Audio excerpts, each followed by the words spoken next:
game number 4. Andrew Alix here, and we are about to get the action underway. The Scouts look to get their second win of a row, coming off some momentum against a big 12-3 victory last night against the Richmond Jazz, their new division rival. And it is the Jazz they will face off once again. Jorge Lozano versus Kyle Shepard, the pitching matchup.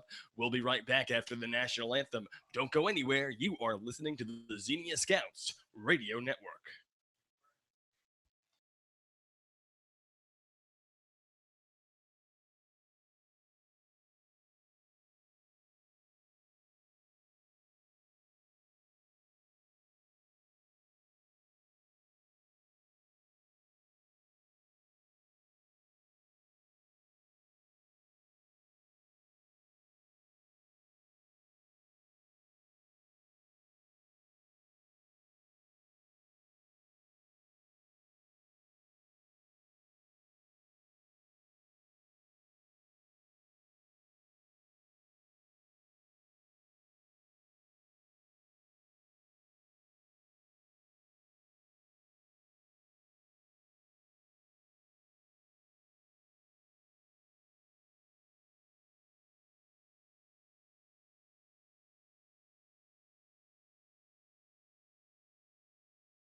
And we are about to get things underway here in Xenia. The starting pitcher for your Scouts tonight, Jorge Lozano. Lozano from Wright State University, just finishing up his redshirt freshman year there. And Jorge's stats on the season, that's 2 1/3 innings pitched, allowing 2 hits and 5 runs. 2 of those runs earned. He struck out 3. But you look at Jorge's performance, and his first performance was in that opening game against the Southern Ohio Copperheads.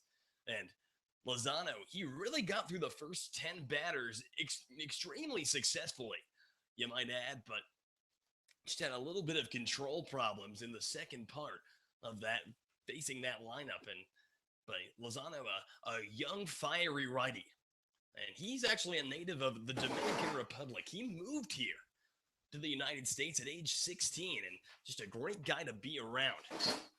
But Lozano getting his first start of the season, and you look at the situation in the field defensively for your Xenia Scouts today. Catching is going to be Chandler Atkins, Colt Wolf over at first, Carrie Holloway at second, Aaron Valance at third, Aaron Valance at short, John Sharp at third. From left to right, it's Donald Ring, Ryan O'Hearn, and Jeremy Barth.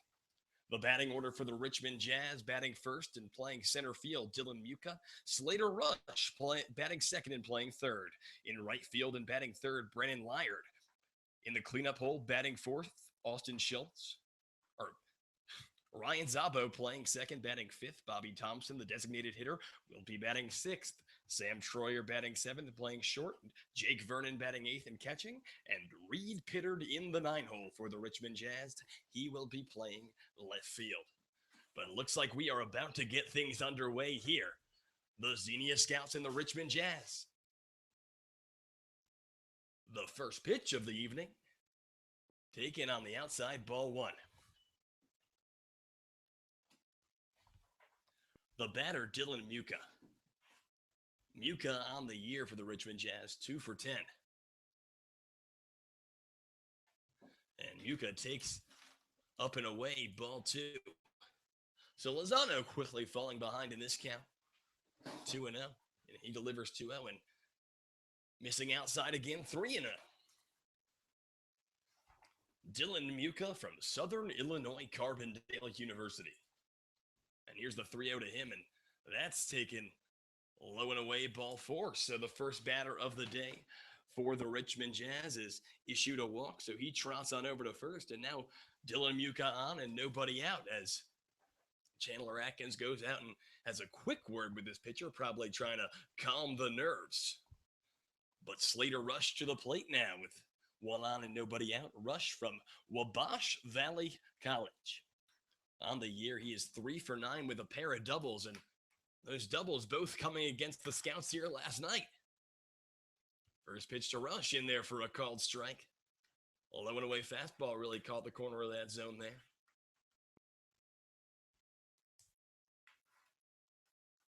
Lozano looks to Atkins. He delivers. And that one's grounded sharply to the shortstop Valance, who goes to Holloway for one, the throw to first for two, in time, a 6-4-3 double play. And now there is two down and a perfectly executed double play there. Aaron Valance to Carrie Holloway to Colt Wolf. And you may look at, we talk about John Sharp playing third, Valance at short, and Holloway at second. And you look at these middle infield guys, these middle and I guess corner infield guys for the Xenia Scouts, and they can really play anywhere, and they executed that perfectly. As before I can even finish my sentence there, the new batter, Brennan Lyard, bunts a foul ball down the first base line, so 0-1's going to be the count. But for a team that, like we talked about,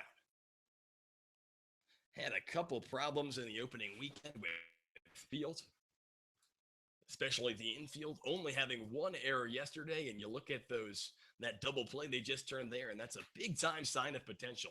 But the 0-1 to the Earlham College student Brennan Lyard, taking on the inside, evens of the count, 1 ball, 1 strike. Lyard on the year, he's 3 for 13. As the 2-1 skips in the dirt past Chandler Atkins, so falling behind in the count here is Lozano.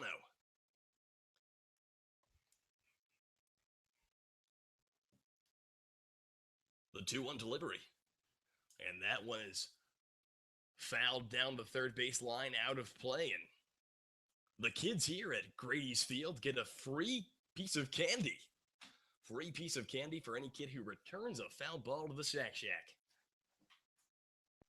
The kid in my host family, he got 5 pieces of candy last night. The 2-2, and that one's grounded foul again down the first base line, so staying alive in this count is Lyard.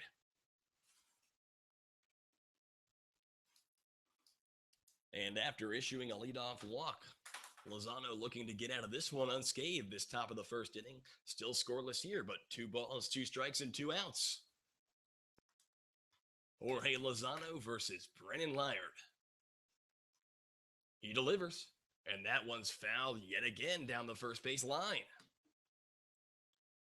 For those of you loyal viewers, I was talking about how maybe the screen might be mirrored yesterday. Well, I was wrong. It's just fine for you guys.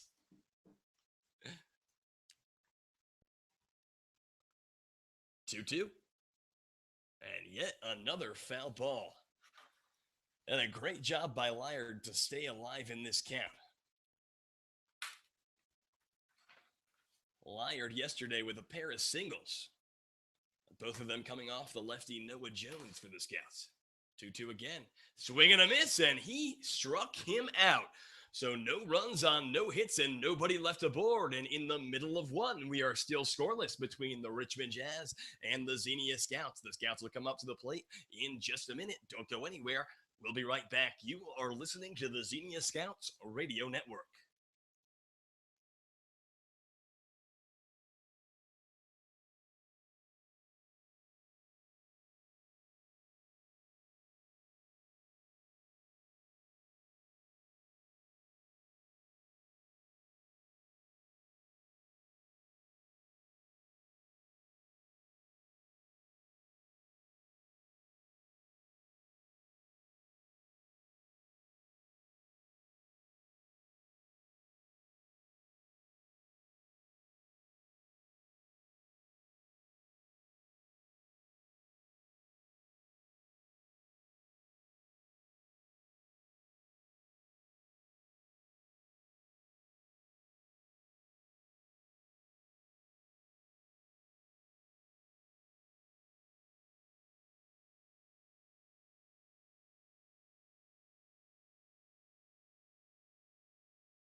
And we head into the bottom of the first inning. Andrew Alix here at Grady's Field in Xenia, a scoreless game after a 1-2-3 top of the first inning by the Scouts pitcher Jorge Lozano. But the batting order as it goes. For your Xenia Scouts, John Sharp batting first, Ryan O'Hearn batting second, Jeremy Barth batting third, Evan McDonald batting fourth, Chandler Atkins in the 5-hole, Donald Ring in the 6-hole. The 7-8-9 men go Colt Wolf, Gary Holloway, and A.V. Aaron Valance. The starting pitcher tonight for the Richmond Jazz is Kyle Shepard. Shepard from Adrian College in Adrian, Michigan. And a fun fact, the Irish Hills Leprechauns, one of the 2 expansion teams in this year's Great Lakes Collegiate League, are the Richmond Jazz, the team we play today, and the Irish Hills Leprechauns.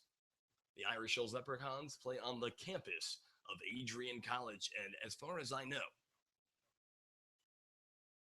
Kyle Shepard is a guy who started at St. Clair Community College, where Taylor Hargrove, the assistant coach here for the Scouts, is a chaplain. But John Sharp in to lead things off for your Scouts, and Sharp on the year, he's 4 for 12. He's scored 3 runs. First pitch to Sharp is lifted into center field, going back to center fielder Muka, and he's under it, makes the grab, and that is out number 1. 1 pitch, 1 out for Kyle Shepard, and that's going to bring up Ryan O'Hearn. Ryan O'Hearn from Hillsdale College. That's, of course, in Michigan, a school that has supplied us Will Cruz, the Don Ring, and, of course, Ryan O'Hearn himself here at the plate. O'Hearn on the year, he's 3 for 10. 4 runs scored, a couple of stolen bases, and an RBI. First pitch to Ryan, and he shows bunt but pulls back, but that ball's in there for a called strike. The Scouts wearing their powder blue uniforms today, and the Richmond Jazz wearing their neon greens, or neon yellows, whatever you want to call it. The 0-1 to O'Hearn finds the outside part of the plate, so Ryan quickly falling behind in this count, 0-2. No balls, 2 strikes, 1 out here in the bottom of the first inning. A scoreless game between the Jazz and the Xenia Scouts. The delivery, and that one taken on the outside, moves the count to 1 ball, 2 strikes. And These neon green jerseys that the Jazz are wearing, kind of reminiscent of the lightsaber, the Yoda lightsaber bat that Ryan O'Hearn using at the plate there. 1-2. And that one is popped up on the infield. Coming under it, the shortstop Troyer makes the grab for out number 2. So a pair of pop-ups have put the 2 first scouts to come to the plate back down. And now with 2 down here in the top of the first, Dad, Jeremy Barth, coming to the plate. Of course, they call Jeremy Barth Dad because he truly looks like a grown man. The muscular 6'4" right fielder from Biola University in Southern California. Barth on the year, he's 7 for 14. 3 RBIs and 4 doubles to show for it, and probably the most productive hitter in this Scouts lineup so far this season. The first pitch to Barth. And that one, ball 1. 1-0. Breaking ball missing upstairs yet again. So Jeremy quickly getting ahead in this count. 2-0 against Kyle Shepard, the Adrian College pitcher. And Shepard getting Barth to chase an outside fastball there. He waved at that one, a swing and a miss, moves the count to 2 balls, 1 strike here with 2 outs in the bottom of the first. I really do like the powder blue look here that the Scouts are wearing. But here's 2-1. And it looks like a breaking ball that just didn't break enough there. So count goes 3-1 on the take. And Jeremy Barth finds himself in a hitter's count here. 3 balls, 1 strike with 2 outs. And Barth lifts that one into left field.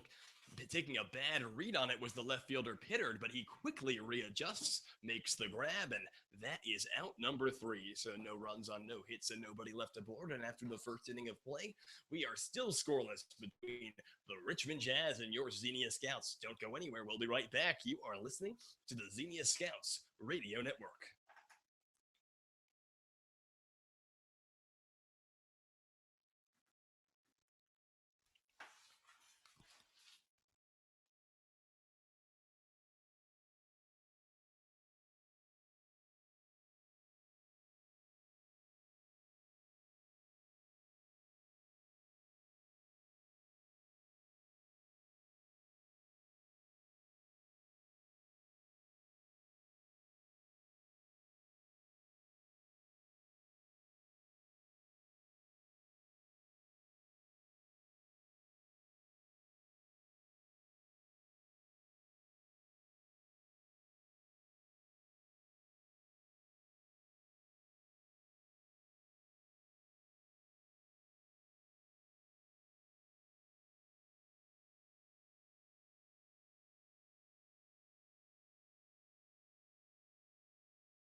To the top of the second we go, and Austin Schultz to the plate after Jorge Lozano, after letting up a leadoff walk, a double play, and a strikeout got him out of the inning at the minimum. But Austin Schultz, 1 for 3 on the year, his only start coming last night. He started at catcher here against the Scouts.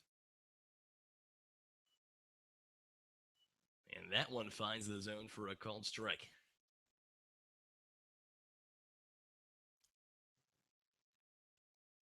1-1 the count. Lozano delivers, and that one skips in the dirt. So falling behind in the count is Lozano.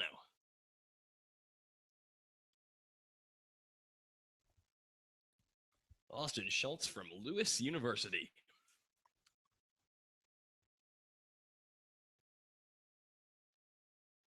And Jorge quickly falling in behind in the count, now 3-1.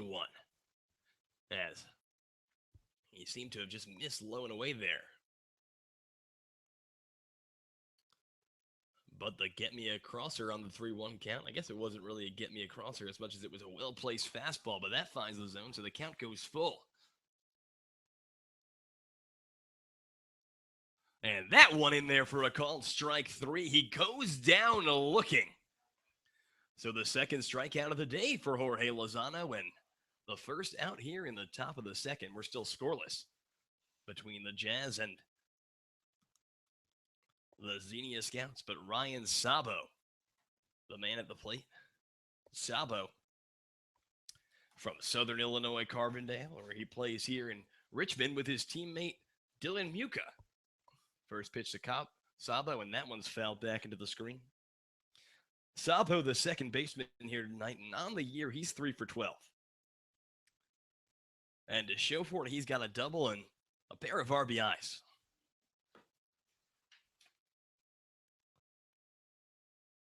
Last night, he took an 0 for 3, though. As Lozano missing low and away, it looks like he tried to get Sabo to chase. Evens the count up 1 ball, 1 strike with 1 out here in the top of the second inning. Lozano, he sets, delivers. And he goes inside on the fastball, but no call there. So falling behind in the count 2-1 is Lozano versus the Southern Illinois Carbondale second baseman Ryan Sabo. The 2-1. And missing the plate there yet again. So 3-1 the count for the second batter in a row. Lozano falling behind in the count 3-1, but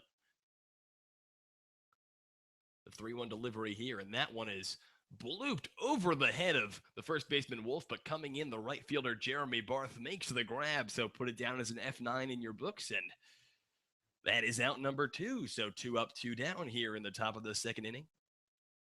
And that's going to bring up Bobby Thompson. Thompson, the designated hitter tonight. You might remember him from last night, where he played a little bit of first base and ended up pitching the 8th inning for the Richmond Jazz. First pitch to Thompson. That's low, ball 1. Thompson from California University of Pennsylvania. So that's an interesting school name for sure. And Lozano yet again falling behind in the count now. He's behind 2-0, but hasn't seemed to cause him much trouble thus far. The only base runner he's allowed on the day is the leadoff walk to Dylan Muka. But Lozano missing up and away. So 3 balls, no strikes the count. 2 down here in the top of the second. Scoreless between the Richmond Jazz and the Xenia Scouts. The 3-0 pitch is up and in, and that is ball 4. So Bobby Thompson aboard with a 2-out walk, and that's going to bring up Sam Troyer.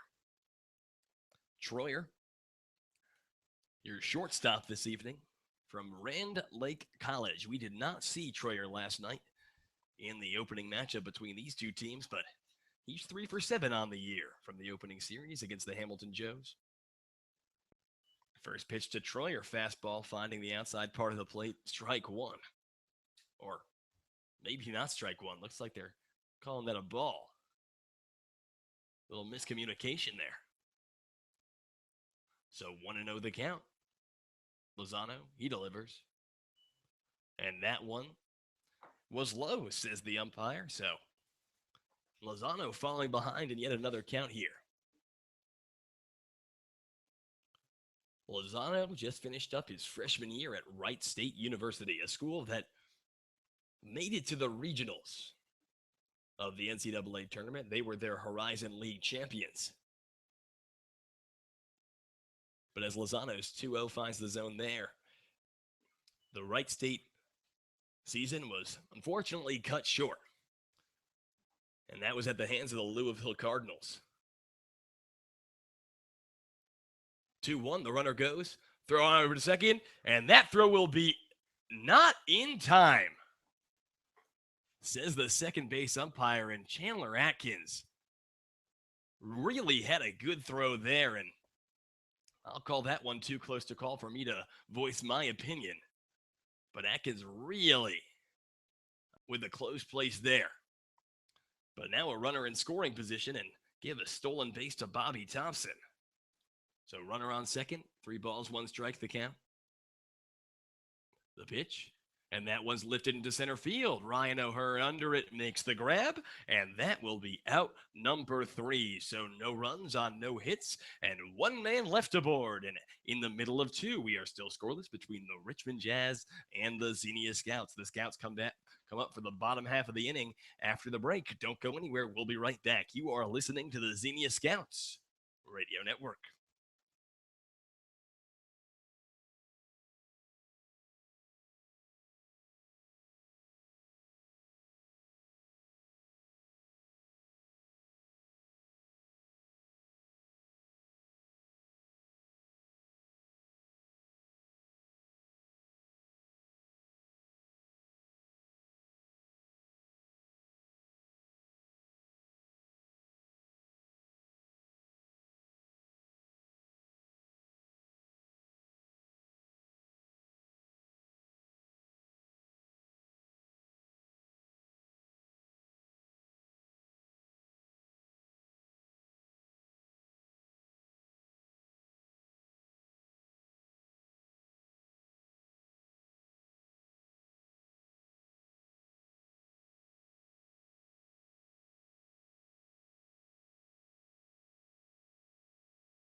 To the bottom of the second we go here. Andrew Alix here at Grady's Field in Xenia.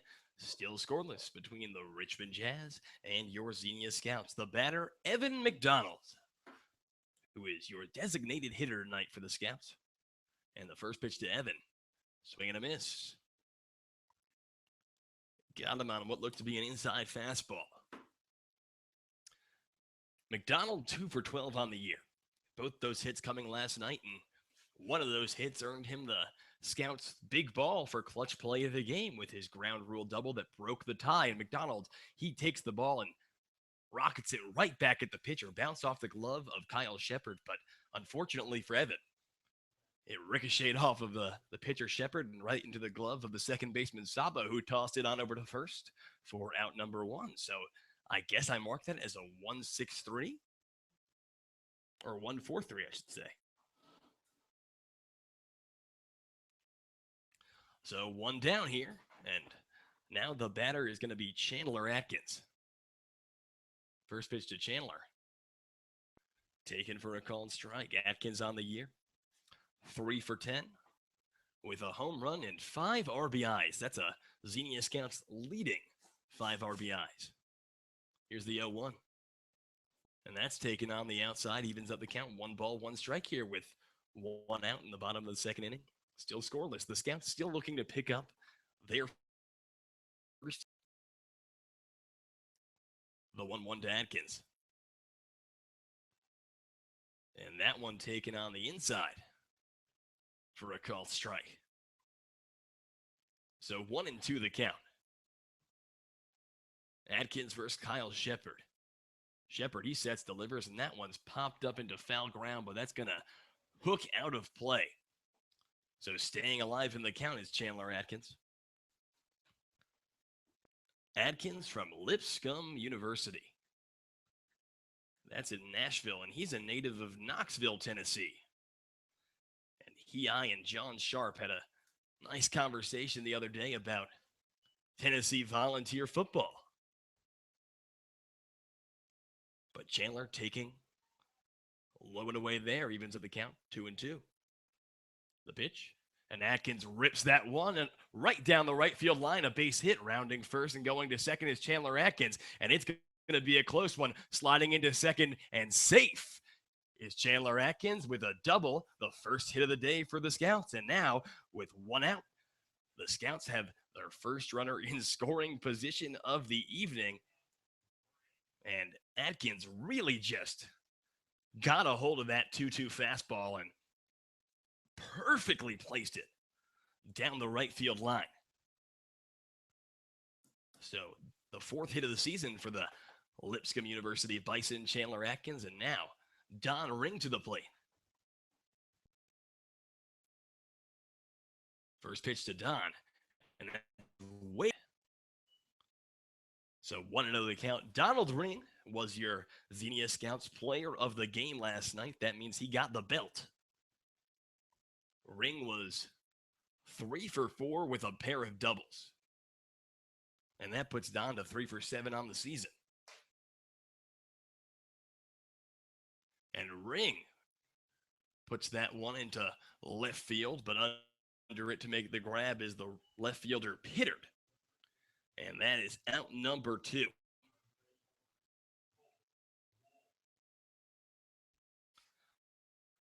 So, bottom of the second inning, still scoreless between the Scouts and the Jazz. Chandler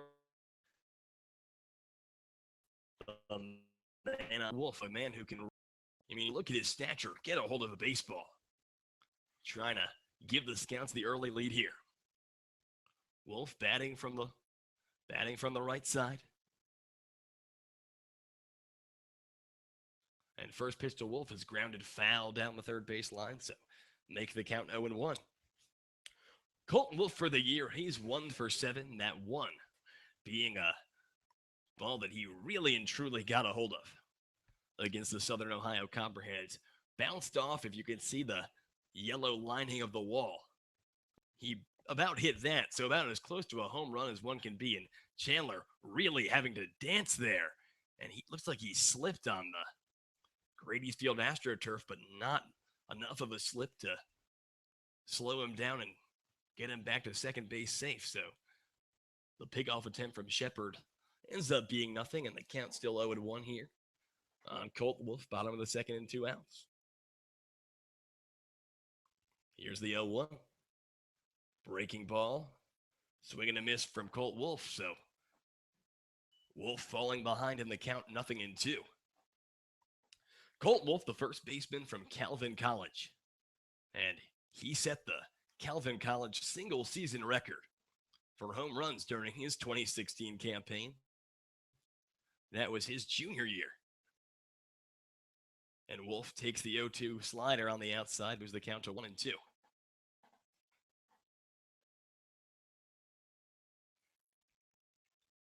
And Wolf getting the night off last night, but he's playing at first base, and an opportunity to get Caleb Bloy some rest this evening.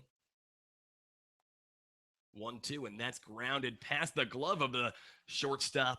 Troyer coming around third to score, or there will be a play at the plate, and Chandler Atkins, he got him. A nice throw there from the left fielder Pittard. And Chandler Atkins just trying to get a little too much on the slow rolling single from Colt Wolf, and he is out at the plate. So that's going to be all she wrote here tonight, or for this bottom of the second inning. It's no runs on 2 hits and 1 man left aboard, and after 2, we are still scoreless between the Jazz and the Xenia Scouts. Don't go anywhere. We'll be right back. You are listening to the Xenia Scouts Radio Network.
And we head into the top of the third, still scoreless between the Xenia Scouts and the Richmond Jazz. Jorge Lozano facing off against Jake Vernon for the first time, and it's a first at bat for Vernon against the Scouts. He got the night off yesterday.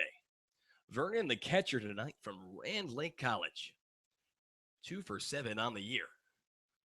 But he fouls the first ball off and takes the second one low. So the count 1-1 here.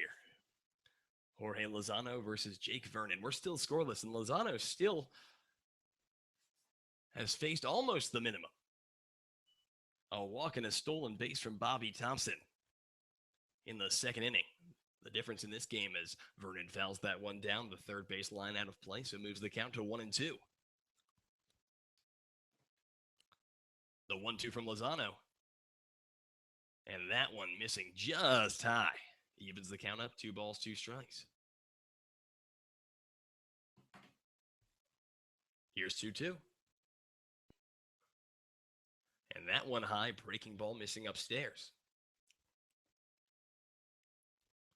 So the count goes full. Jorge Lozano here.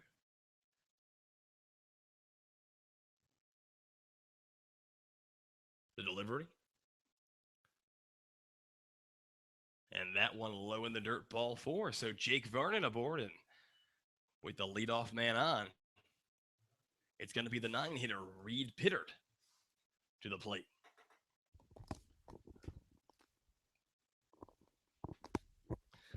Pittard from DePaul University. That's in Indiana, and with the Richmond Jazz being from Richmond, Indiana, there's no shortage of Indiana residents and Indiana college students on this ball club.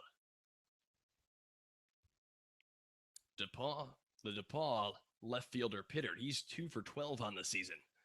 And Jorge Lozano continues to check up Jake Vernon over there at first base.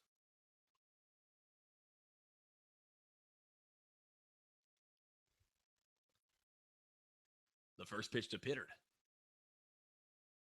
That one finds the zone, a called strike 1. And both Lozano and Atkins seem to be very concerned about the presence of Jake Vernon over there at first, as the Jazz kind of looking to play a small ball. As Chandler once again just making a throw over there to first, and as that ball's taken low and away, ball 1, evens the count up, 1 ball, 1 strike. Here with nobody out, top of the third inning, a scoreless game between the Jazz and the Xenia Scouts.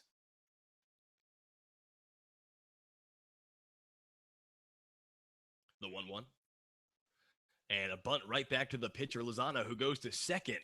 So not a great bunt there by Lozano, and mark it down as a fielder's choice in your books, folks. So 1 down there as the lead runner, Vernon, got it second, and Reed Pittard on with the fielder's choice. So back to the top of the order now. And the Southern Illinois Carbondale center fielder, Dylan Muka, to the plate. Muka, this year with Southern Illinois, he batted .276 with a pair of doubles, no triples, and no home runs for the center fielder, but he takes low and away, ball 1. 1 down here in the top of the third, still scoreless.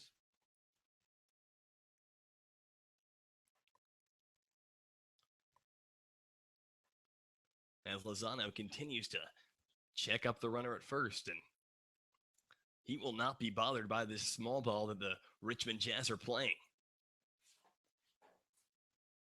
The 1-0.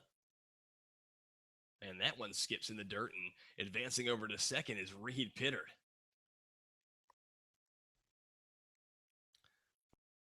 So mark that as a passed ball on the advance, not a stolen base there by Pittard, but regardless of how he got there, for the second time in 2 innings, a runner in scoring position for the Richmond Jazz as they threaten to break this game. Scoreless tie open here.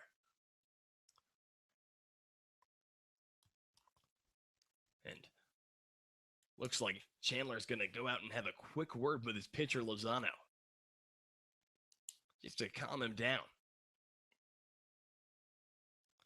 The line so far on the day, 3 walks issued by Lozano, a couple of strikeouts to go with it. And the big play being the double play that he got early back in the first inning. But 2-0 the count here. Lozano sets, delivers, and that one finding the zone. Fastball. And you look at the velo on that fastball, and Lozano, with the live arm he has, kind of shows perfectly the position that he's in. A freshman with a lot of potential, just taking a redshirt year at the D1 school. But when you look at the velocity on that fastball, you know why he's a T1 guy. And his fastball yet again finding the outside corner of the plate. So after falling behind 2-0 in the count here, Lozano fighting back into it, evening the count 2-2 with 2 fastballs to the center fielder Dylan Muka. Here's 2-2. And that one's ripped into right field, a base hit. Coming around third. Oh, but Jeremy Barth not making the play on that one. So coming around third to score is going to be Reed Pittard, and the Jazz taking a 1-0 lead. And that was a situation there where a ball ripped into right field, just taking a weird hop, and Jeremy Barth unable to make a play on it. So what was simply just a single extends to a double, and what would have at least been a close play at the plate between Reed Pittard and, a throw from Barth. But with Barth unable to make the throw, he just had to prioritize going to second and allowed the run to score. So call it a single and an advance on the error by Barth. So now with a 1-0 score in favor of the Richmond Jazz, they are still threatening here with 1 down and a runner on second. Slater Rush to the plate. Rush, the third baseman, he's 3 for 9 on the year coming into this game. Make it 3 for 10 because his first at-bat here, he grounded into a 6-4-3 double play, but he hits that one right to the second baseman Holloway, who throws on over to first for out number 2. Advancing from second to third is Dylan Muka, and now, with a runner on third and 2 outs, Jorge Lozano looks to stop the bleeding.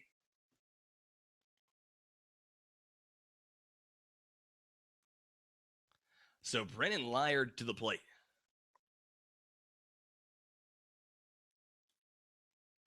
Lyard, his first time up, he went down swinging, the first strikeout victim of Jorge Lozano tonight. First pitch in there for a called strike. Chandler Atkins quickly getting up and checking Dylan Muka over there at third base on what would have been a close play, but it didn't look like John Sharp could hold on there. So even if the tag was in time, just not quick enough, but nothing in 1 the count here against Brennan Lyard. The 0-1. Breaking ball upstairs, missing, evens the count up. 1 ball, 1 strike here with 2 outs. The Jazz leading the Xenia Scouts by a score of 1-0. Here's 1-1. And Lozano missing downstairs there.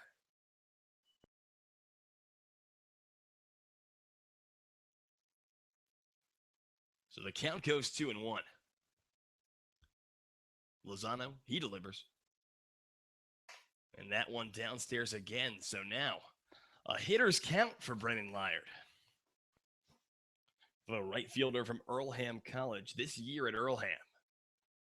Lyard batted .307 with 11 doubles, 5 triples, and 5 bombs to go along with it.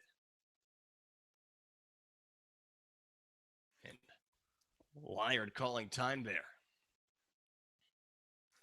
as he hits in a big spot, for Lozano here, trying to get out of this inning. Just 1 hit allowed for Jorge. But breaking ball missing outside, so Brennan Lyard is over to first on the walk, and now runners at the corners with 2 outs. The batter is going to be Austin Schultz. Schultz, his first time up. He went down looking. That was back in the top of the second inning. Schultz, the first baseman, played catcher last night. So he's 1 for 4 on the year. First pitch to Schultz, and that one's lifted Scott center field. The center fielder it makes the grab for out number 3. So 1 run on 1 hit and 2 men left aboard, and in the middle of 3, the Richmond Jazz lead your Xenia Scouts by a score of 1-0. We'll be right back. Don't go anywhere. You are listening to the Xenia Scouts Radio Network.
So we head into the home half of the 3rd inning. The Scouts trailing the Richmond Jazz by a score of 1-0. Carry Holloway to the plate.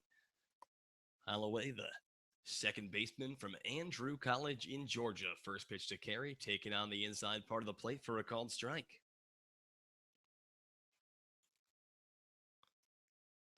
The Scouts with a couple of hits this evening. A double back in the second by Chandler Atkins, and a single from Colt Wolf that Chandler thought was going to drive him in, but the arm of the left fielder Reed Pittard had something else to say about that. As Holloway takes on the outside, evens up the count. 1-1 strike here. Kyle Shepard in for his 3rd inning of work as he misses on the outside there, and now Holloway ahead in this count 2-1.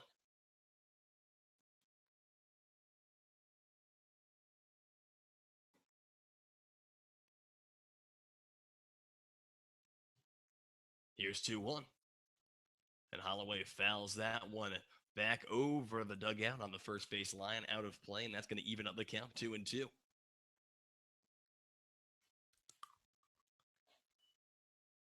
Holloway, the second baseman, also can play over at short, and one of the couple of great middle infielders on the Scouts this season, but Holloway swinging and missing at that one. So that's the first strikeout of the day for Kyle Shepard, and the first out here in the bottom of the 3rd. So now to the 9-hole and Aaron Valance. AV from Wayland Baptist University. He's 3 for 6 on the year, scoring a couple of runs. And we just talked about the athletic group of guys on the middle infield. And Aaron Valance, John Sharpen. Of course, Kerry Holloway making up that group, but AV showing bunt there on the payoff pitch, but he pulls back and takes a called strike. 1 down here in the bottom of the 1st. 0-1 the count. Shepard, he delivers. And that one's taken on the inside. Evens up the count. 1-1 strike here with 1 out.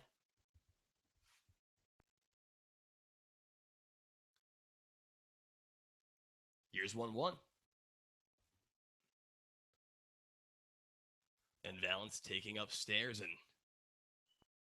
even though it looked like, pretty sure the umpire called a called strike on the first ball, but he's now saying 3-0, and So it looks like now it's going to be 3-1 is what he's showing with his fingers. So 3-1 the count here. And that was Kyle Shepard's get me across pitch.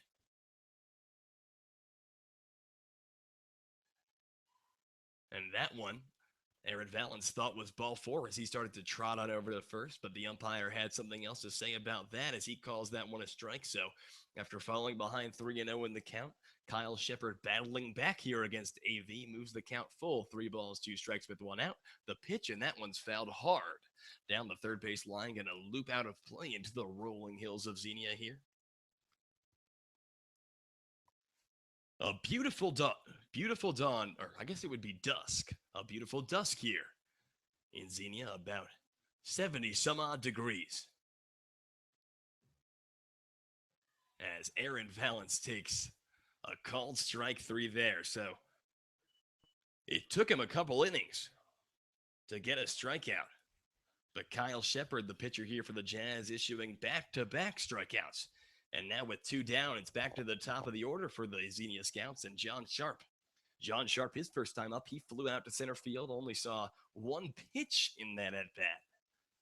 But the shortstop from Lipscomb looking to get a little bit of a 2-out rally here as he takes ball 1.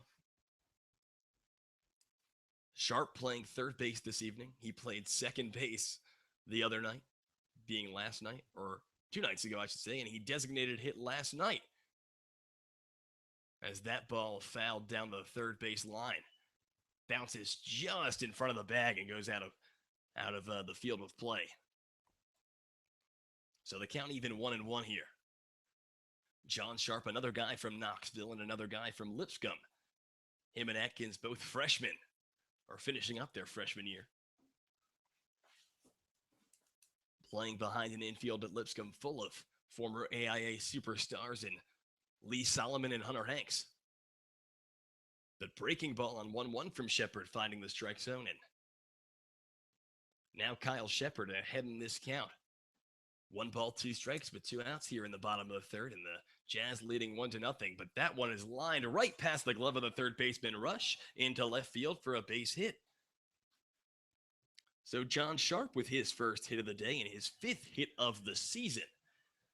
And now with 1 on and 2 outs, it's going to be Ryan O'Hearn to the plate for the Xenia Scouts, trying to even up this game at least. After the Jazz taking a 1-0 lead in the top half of the third. That's the 3rd hit of the day for the Scouts. And Sharp taking a big lead over at first.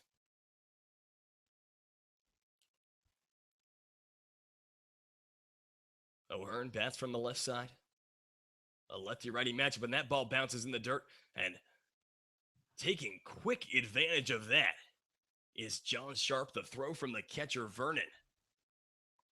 Way, over the spot that the shortstop Troyer would want to have caught it. And he catches it in the air, but sliding into second with the steal is John Sharp. So now, mark that down as a stolen base for Johnny. And a runner in scoring position for the Scouts with 2 outs here. And Ryan O'Hearn looking to even this game up. 1-0 the count. Shepard looks back to second. But he delivers. And that one missing on the outside yet again. So Ryan O'Hearn ahead in this count. 2 balls, no strikes, but 2 outs here. And John Sharp taking a big lead over at second. And the message has been sent on a base hit. He wants to score here, but Kyle Shepard can't seem to find the strike zone here against O'Hearn.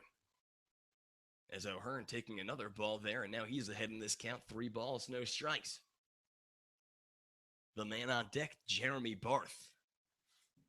The very dangerous right fielder here for the Scouts, but a 3-0 pitch, and that one is taken on the inside for a called strike. And if that was supposed to be a get me across pitch there from Kyle Shepard, it was quite close.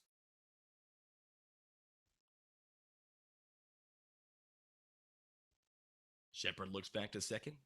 Looks to the catcher. He delivers the 3-1, and that bounces in the dirt on the outside. Advancing over to third will be John Sharp, and he is safe. So on the walk, John Sharp steals third. So the second stolen base in as many batters for John Sharp, and now with Ryan O'Hearn over at first with the walk, it'll be runners at the corners and 2 outs for Jeremy Barth. And this is probably the guy, if any guy, that you want up at the plate right now if you're the Xenia Scouts. Jeremy Barth, the right fielder from Biola University. His stats on the season: 4 doubles, 7 for 15, batting just under 500. But he will be the man tasked to try to get the Scouts back into this ball game as they trail 1-0 here with 2 outs in the bottom of the third inning.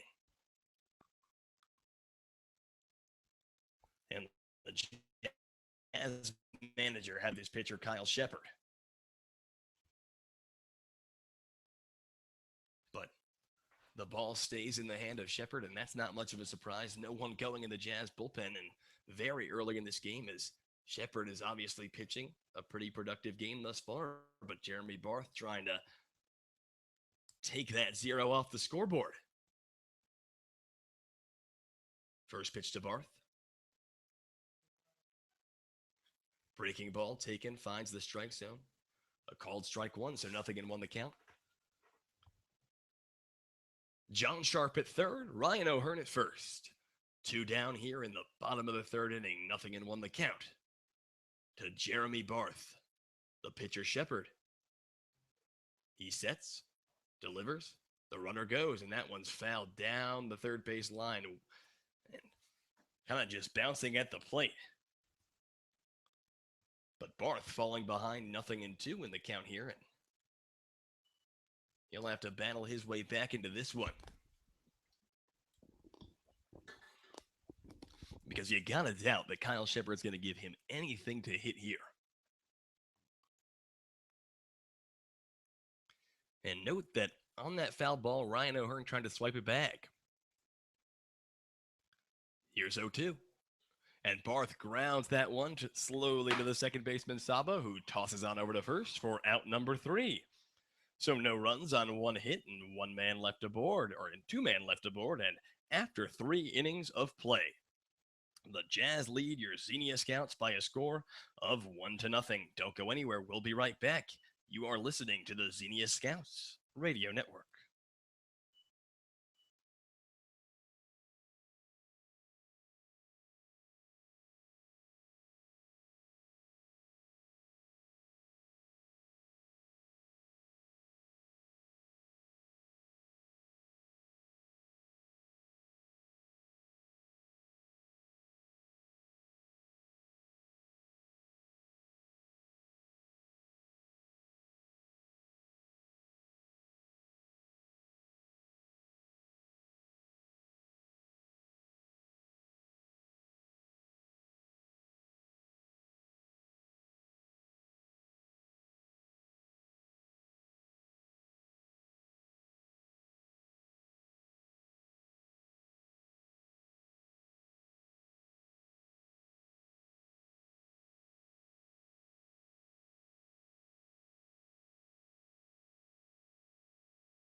To the 4th inning we go. Andrew Alix here from Grady's Field in Xenia. The Richmond Jazz leading the Scouts by a score of 1-0. Ryan Zabo, the batter. Jorge Lozano in to pitch for his 4th inning of work. First pitch from Lozano finds the inside part of the plate for a called strike 1. Zabo, the second baseman from Southern Illinois Carbondale, his first time up, he flew out to right. Here's the 0-1 from Lozano, and that one's lifted sky high. Coming into foul ground to make the grab is going to be the catcher, Chandler Atkins, who cannot hold on to the ball there, and that one might have just gotten lost in the sun. So a missed opportunity there from Atkins, and not much we can do about that now. And with the sun coming kind of out of left field, or kind of down the third base line, if you look at the shadows on the field, you can really see what's going on there. But that one might have just gotten in the eye of the catcher. But regardless, the 0-2 grounded to the first baseman, Caleb Loy, who underhand tosses it over to Jorge Lozano for out number 1. So mark it down as a 3-1 in your books, and 1 up and 1 down for the Jazz here in the top of the 4th inning. And that's going to bring up Bobby Thompson. Bobby Thompson, of course, a name with a lot of baseball lore to it. As you may know, with the New York Giants and the Brooklyn Dodgers rivalry back in the 50s, it was Bobby Thompson who hit the shot heard round the world to give the New York Giants the National League pennant.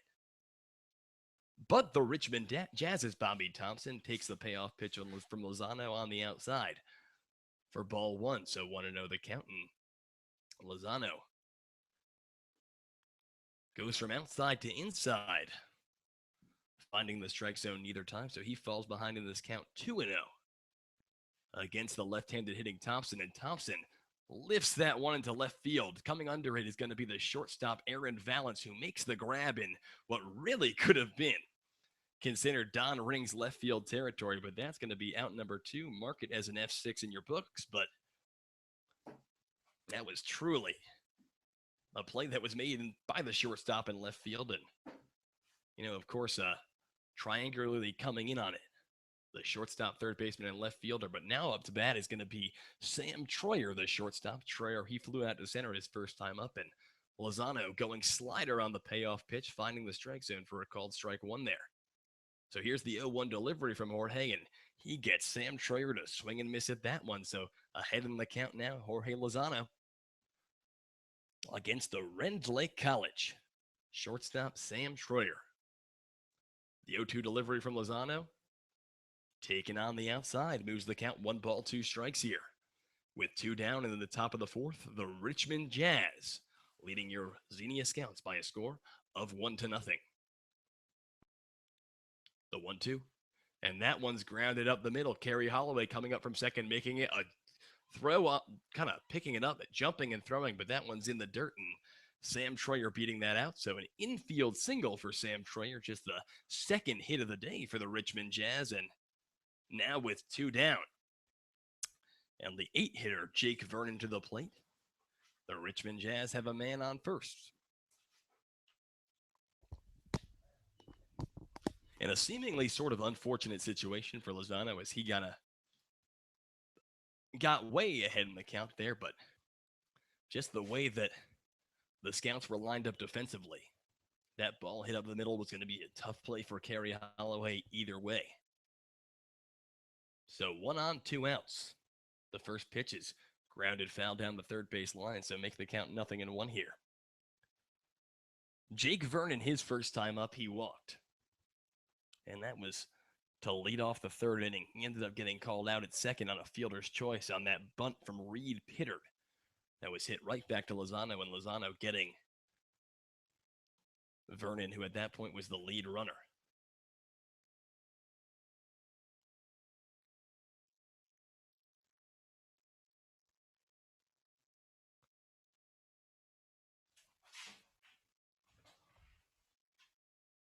And Lozano missing low there, evens the count up 1-1.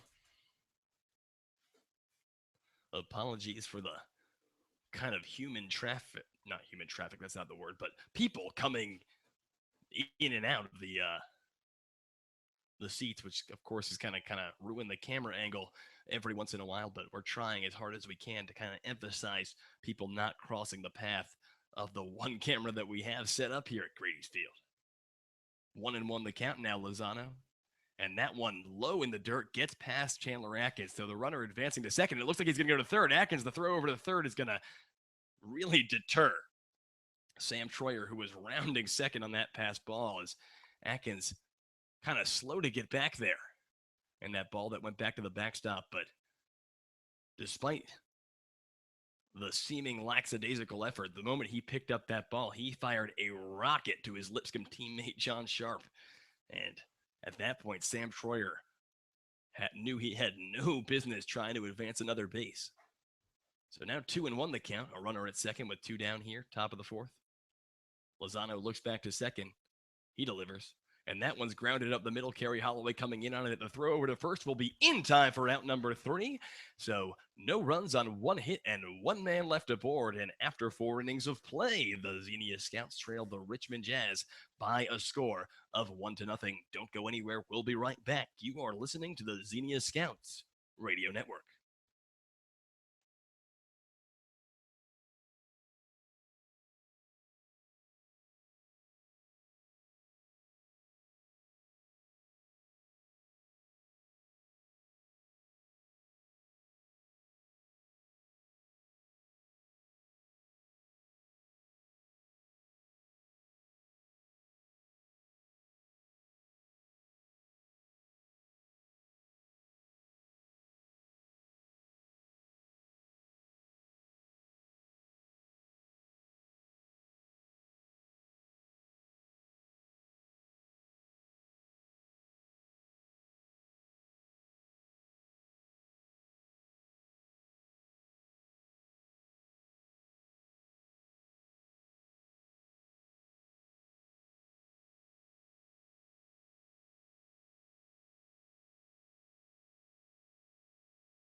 We head into the home half of the fourth, and Evan McDonald leading things off here for the Xenia Scouts.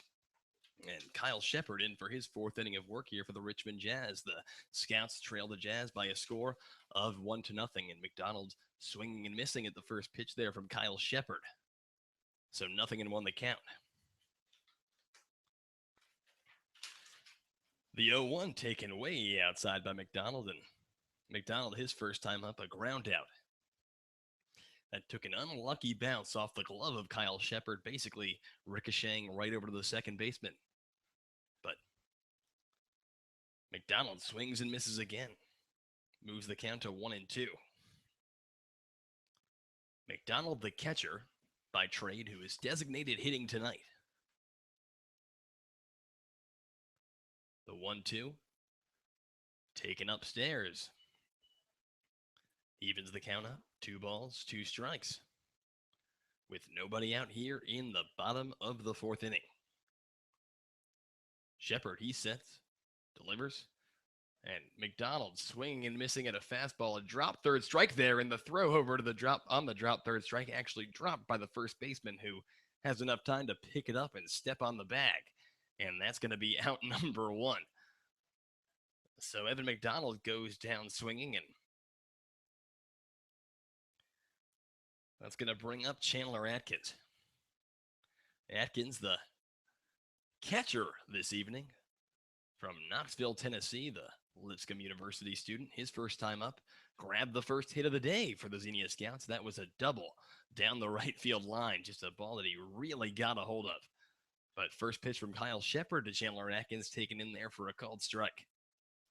Nothing in one the count.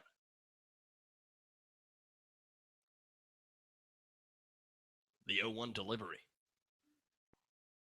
And Atkins taking a called strike two there yet again. So falling behind in this count is Chandler Atkins.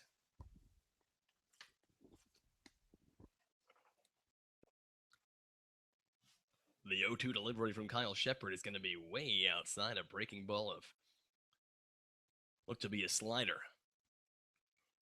That really he never had a chance with there, but 1-2 the count. With one down here in the bottom of the fourth inning.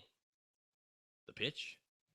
And that'll be in there for a called strike. He got him with the curveball.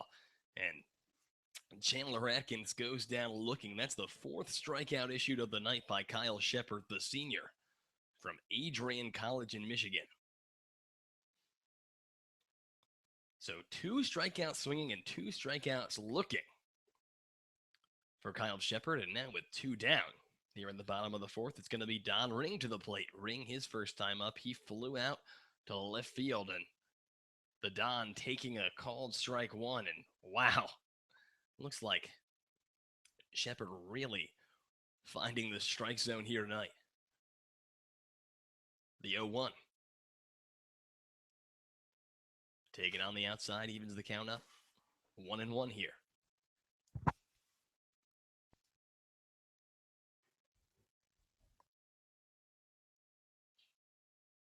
The 1-1 delivery. And that one taken on the outside. So getting ahead in the count now is Don Ring. Don Ring, like we said, a guy who really found his swing last night against the Jazz here at Grady's Field. A pair of doubles on a 3-for-4 night where he walked, and Don Ring lifting that one into center field, but coming under it, the center fielder Dylan Muka makes the grab for out number 3. So a 1-2-3 fourth inning for the pitcher Kyle Shepard. That's no runs on no hits and nobody left aboard. And after 4 full innings of play, the Xenia Scouts trail the Richmond Jazz by a score of 1-0. Don't go anywhere. We'll be right back. You are listening to the Xenia Scouts Radio Network.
We head into the 5th inning here, Andrew Alix at Grady's Field in Xenia. The Scouts trailing the Richmond Jazz by a score of 1-0. To the plate, Reed Pittard, the left fielder from DePaul University, facing off against Jorge Lozano, who is going into his 5th inning of work.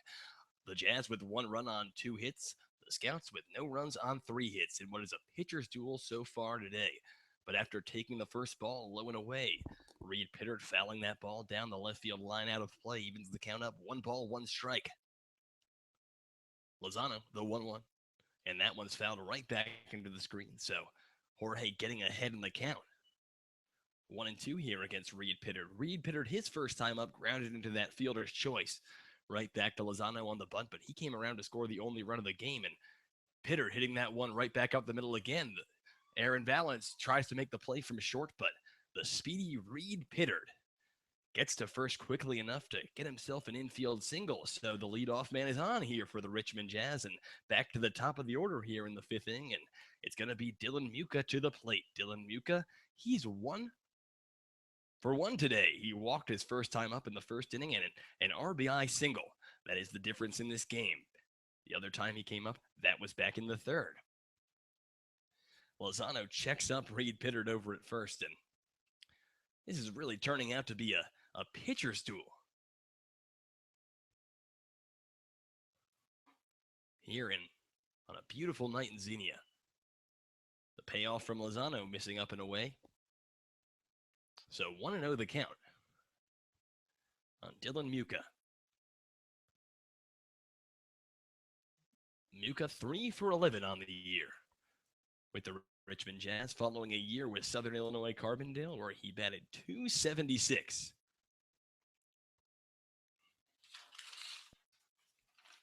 Muka from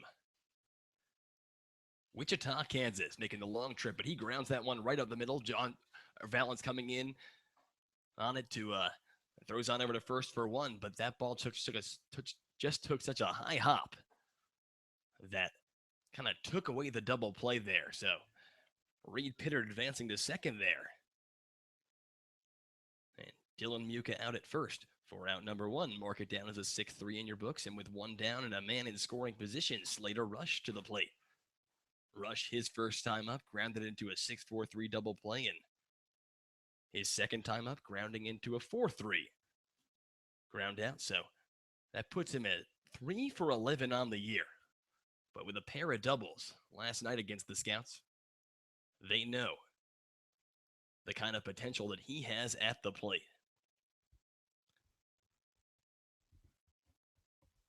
Muka or Slater Rush takes in there for a called strike.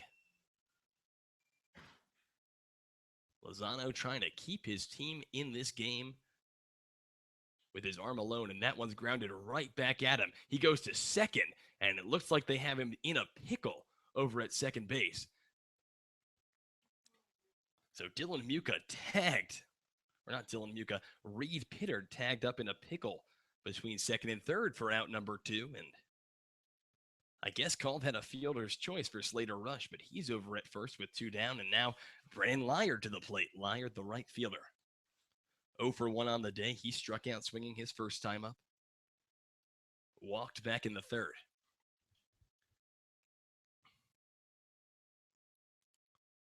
Lozano. The first pitch fouled down the third base line out of play. Lyard from Earlham College. I just love to say that, but you look at his stats from Earlham, like I've talked about before, and he's definitely a guy with a lot of hitting potential, and that's why he's batting third in the order. His collegiate season, he batted .307 with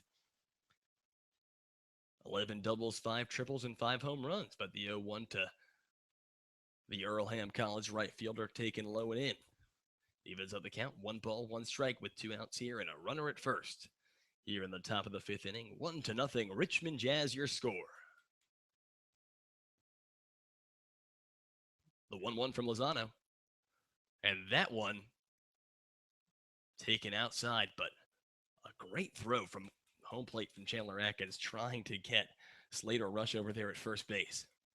And about as close as you can get on that one, a diving rush. Getting back there just in time. So 2-1 the count. Lozano, he delivers, and that's going to be upstairs. Moves the count to 3-1, and a hitter's count for Brennan Lyard, who looking to extend the Jazz lead here.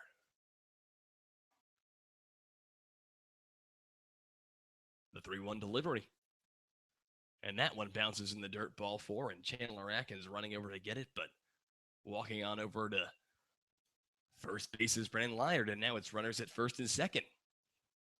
And 2 outs, Austin Schultz to the plate. Schultz from Lewis University. He's 0 for 2 on the day.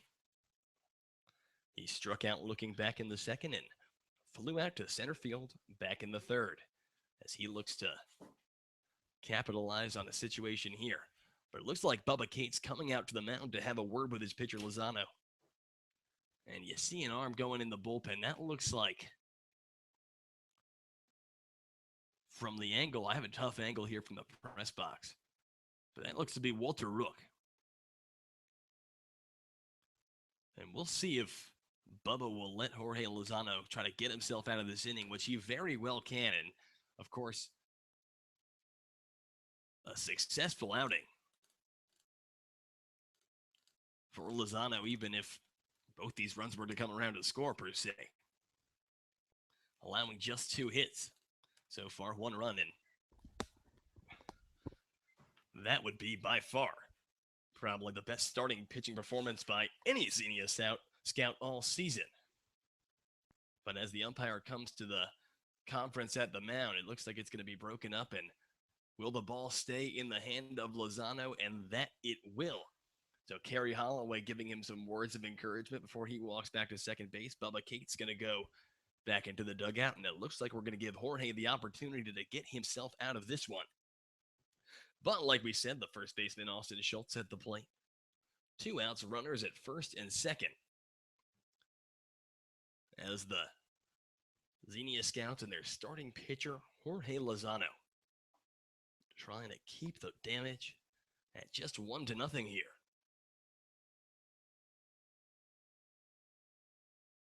Righty-righty matchup for Lozano, and the first pitch from Lozano, a breaking ball, finds the strike zone for a called strike, and 0-1 the count here. The Wright State Raider looks back to second. He delivers. And that one finding the strike zone, the inside part of the plate there, and that was some heat from Lozano. So he's ahead in this count, 0-2. Against Austin Schultz, who was the second strikeout victim of Lozano back in the second. Let's see if he can get him again. Lozano, the 0-2.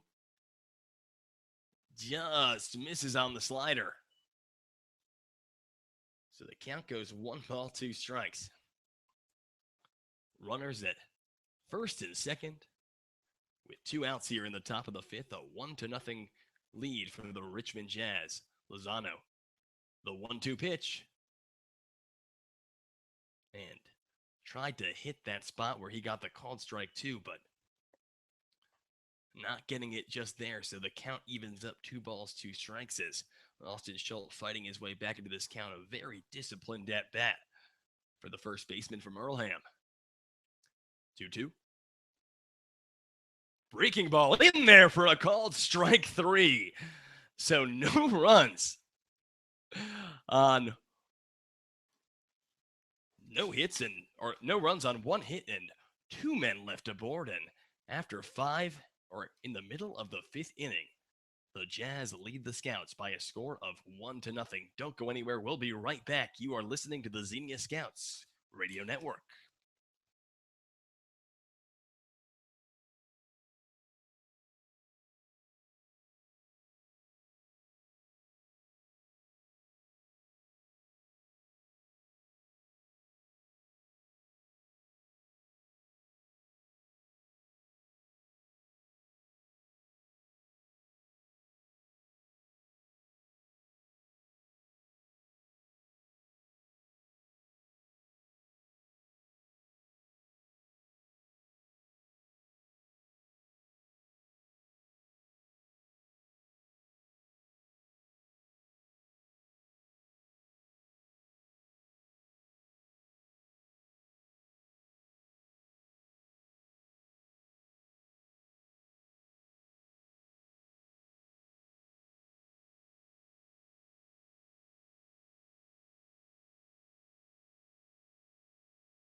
To the home half of the 5th we go, and Colt Wolf to the plate. And first pitch to Colt Wolf, a big swing and a miss. 1-0 Richmond Jazz, your score. And it could have been worse, but Jorge Lozano striking out Austin Schultz to get himself out of a little bit of a jam in the top half of this inning. But Wolf taking on the outside evens up the count 1-1. Shepard delivers, and Wolf swinging and missing there again with his big uppercut swing that is so characteristic of the Calvin College Knight. the first baseman, who was an all-conference selection for his conference in Division III, but the 1-2 to delivery to Colt Wolf, and that's taken on the outside. A little bit of a check swing there, but not much of an issue. As the appeal to the umpire on the first base line says he did not go. So 2-2 the count here with nobody out in the bottom of the fifth. The Jazz lead the Scouts 1-0. The delivery, and Wolf checking his swing yet again, a breaking ball in the dirt. The count goes full, 3-2 on Colt Wolf. Wolf, his first time up with the infield single that would have brought home Chandler Atkins to score the run, or so Atkins thought, but he was called out on a 7-3 or 7-2. And the fastball on 3-2 in there for a called strike 3. So Colt Wolf goes down looking for out number 1, and that's going to bring Kerry Holloway to the plate. Holloway, the second baseman from Andrew College, went down swinging his first time up.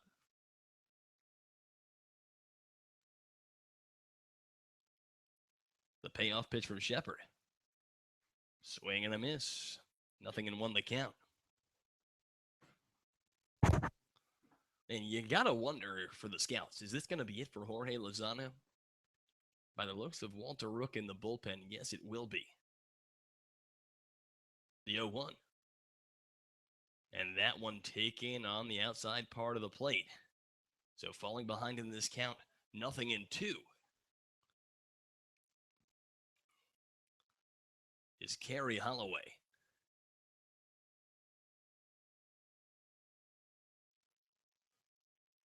The 0-2 pitch. And that one's lifted into left field. Going back, the left fielder Pittard at the wall. Will he make the grab? And actually coming in to make the catch is the center fielder Muka, who called off his left field counterpart Reed Pittard, and mark it as an F8 in your books, and that's going to be out number 2. So to the 9-hole we go, and it's going to be AV Aaron Valance to the plate with 2 down here in the bottom of the 5th inning. The Jazz leading the Xenia Scouts by a score of 1-0. Both teams with 3 hits. The Jazz with 1 run to show for it. The Scouts with none. The first pitch to Valance.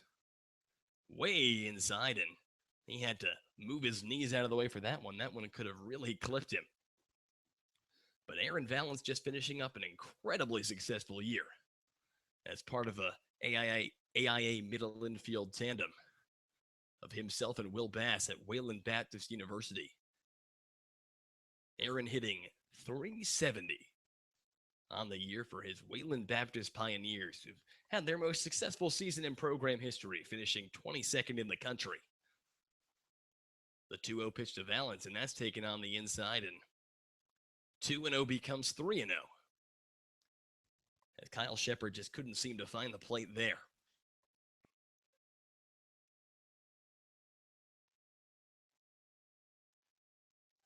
But he found it there on the get me a crosser, so 3-0 becomes 3-1, and with 2 down here in the bottom of the 5th, Kyle Shepard trying to get his 5th scoreless frame. Here's the 3-1 pitch, and that one finding the zone yet again. So fighting his way back into the count is the pitcher Kyle Shepard from Adrian College, who has had quite a successful day for his Richmond Jazz Ball Club, looking to pick up their first win in franchise history. The 3-2. And that one's lifted into center field, coming under it, the left fielder Pittard, who this time calls off the center fielder Muka, and that is going to be out number 3. So another 1-2-3 inning for Kyle Shepard. No runs on no hits and no man left aboard. And after 5 innings of baseball, the Richmond Jazz still lead by a score of 1-0. Don't go anywhere. We'll be right back. You are listening to the Xenia Scouts Radio Network.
Welcome back to Grady's Field. To the top of the sixth we go, and Jorge Lozano still your pitcher for the Xenia Scouts after getting himself out of a little bit of a jam after a meeting at the mound with Bubba Cates, striking out.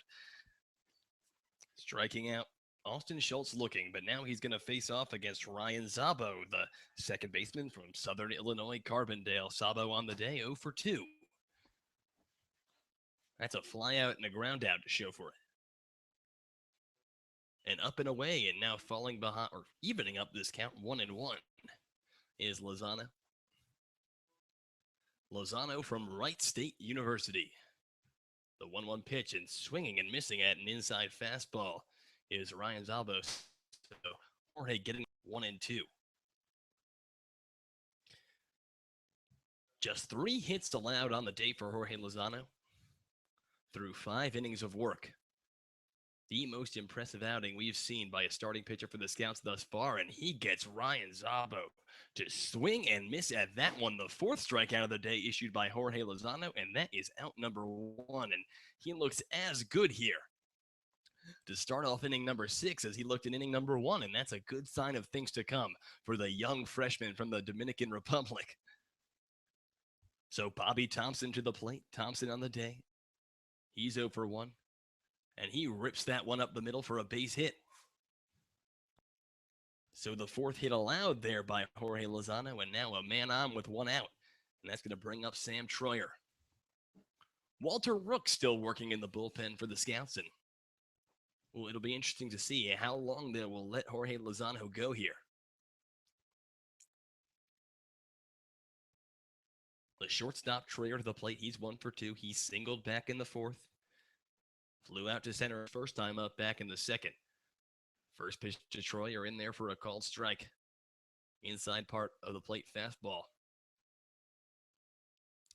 Righty-righty matchup here. Troyer back. Kind of an offset stance. Nothing in 1 the count. And Lozano there. Evens up the count 1-1.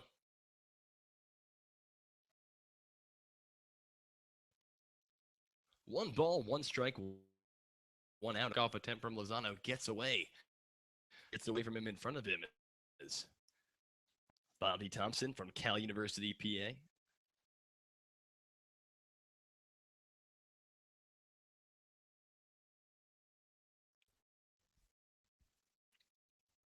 Lozano. He sets, delivers.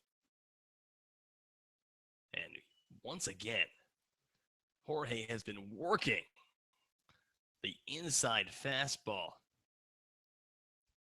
Getting ahead in this count 1-2 there. It's really showing that young heat. As the pitcher, Lozano calling a quick time there. But ahead in the count, 1 ball, 2 strikes with 1 out here in the top of the 6th inning. Lozano, he sets, delivers, and slider missing on the outside. Going to even this count up 2-2.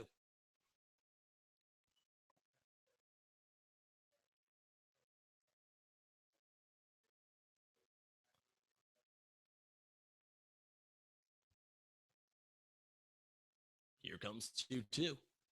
And that one grounded to the third baseman, Chandler Atkins, who's going to go to first. And the throw will be not in time as a sliding Sam Troyer.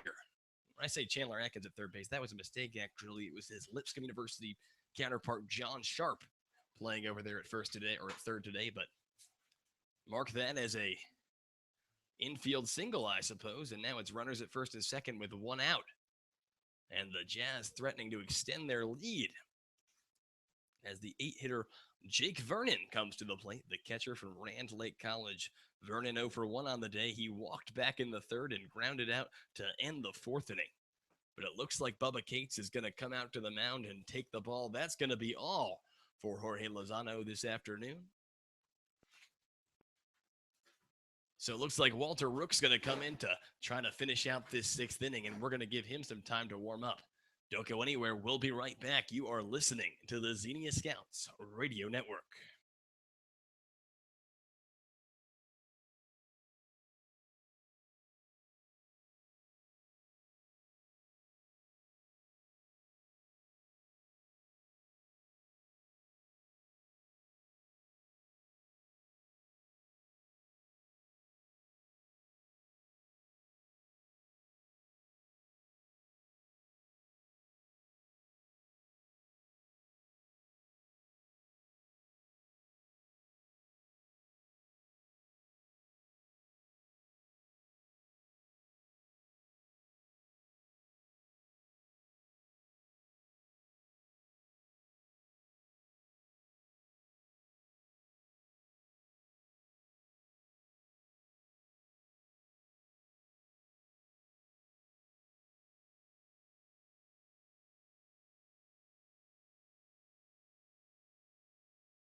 Welcome back to Xenia here in the top of the sixth inning with one down and runners at first and second. The new pitcher will be Walter Rook, the tall righty from Northeast Mississippi Community College. Rook with his tries to with a pickoff attempt, but that doesn't really go to anyone. Quickly scooping that up is Colt Wolf, but Rook keeping the runner at first base there. That's Sam Tro trying to keep him honest. Rook went 3 2/3 in the first game he played, allowing one earned run, striking out a couple. So that gives him a 2.45 ERA on the year. That one run coming on just a home run, but looks like they got the runner Troyer caught in a pickle over there at first. And the tag, which looked to be made, was made, but Colt Wolf slipping. And that allows Bobby Thompson to run over and advance to third. So that's kind of a tough play to describe as I saw it because it happened so fast. But essentially, Atkins throws over to first. The big lead there by Troyer gets him caught in a pickle. Wolf runs and makes the tag, kind of slips. So instead of having to stay at second, the lead runner Thompson advancing over to third. But long story short, now with 2 outs, it's still Jake Vernon at the plate with just a runner at third, and he fouls the 0-1 off. So now Rook ahead in this count, 0-2.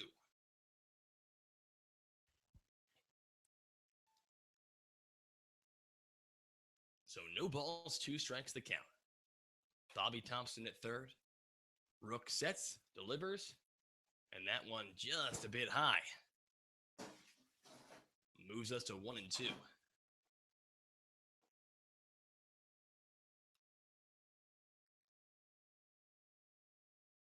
The 1-2 pitch.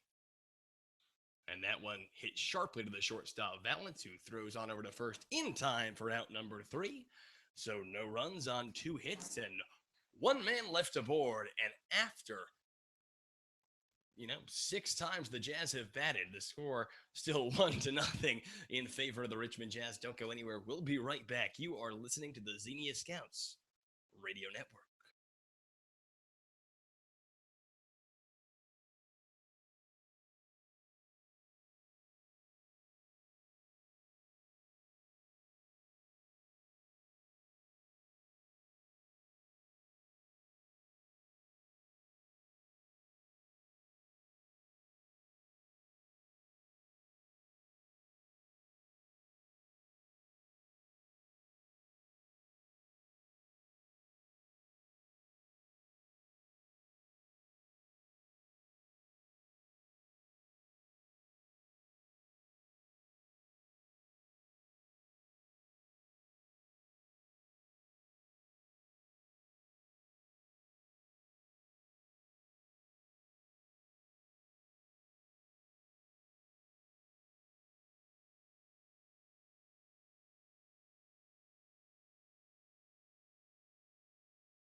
And we head into the bottom of the 6th inning. Andrew Alix here in Xenia, Ohio, as the sun sets on another gorgeous Xenia summer night here in the southwestern part of the state, the rolling hills. And as we head into the bottom of the 6th, your Scouts trail the Richmond Jazz by a score of 1-0. To the top of the order we go for the Xenia Scouts, and it's going to be John Sharp leading things off. Johnny Boy is 1 for 2 on the day. He singled back in the 3rd inning. And John taking ball one low and away as that skips past the catcher, Jake Vernon. John 5 for 14 on the year. Scored 3 runs, and as he takes low and away, John's quickly getting ahead in this count, 2-0.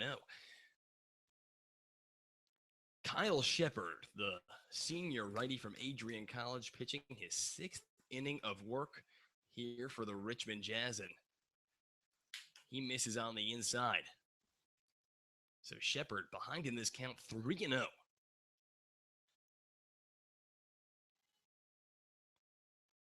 Shepard, here's the 3-0. Slider getting across, pitch, finds the zone. Brings the count to 3-1. Sharp, the third baseman tonight from Lipscomb University. And after falling behind in the count, 3-0, Shepard finding the zone 2 straight times, and the count goes full here on John Sharp. 3-2 pitch. And that one plunks John Sharp in the back, so a hit by pitch. But the Scouts have the leadoff man on, and Ryan O'Hearn at the plate. O'Hearn on the day, he's 0 for 1. An infield pop-up his first time up, and he walked back in the third. O'Hearn batting from the left side here against the righty Kyle Shepard. And it looks like there's some work out in the Richmond Jazz bullpen. Shepard taking on the outside.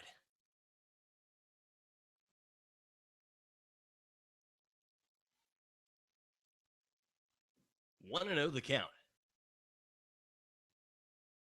John Sharp taking a sizable lead at first. He swiped 2 bags back in the third inning. And Shepard missing on the outside again. Ryan O'Hearn showing bunt with that lightsaber neon green bat he has. And with just trailing 1-0 here in the bottom half of the 6th, the small ball could be Bubba Cates' ideal solution to try to get his team back into this game, or at least even the score here.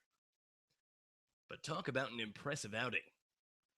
Through 5 innings. Kyle Shepard allowing just 3 hits and no runs to show for it. But Shepard missing low again, and Ryan O'Hearn showing bunt, coming back. So now 3-0 the count here. And just knowing the way that Bubba Cates coaches baseball, I really and truly doubt that Ryan O'Hearn is going to have the swing away sign here, and he will not. And that ball will find the outside part of the plate, brings the count to 3-1.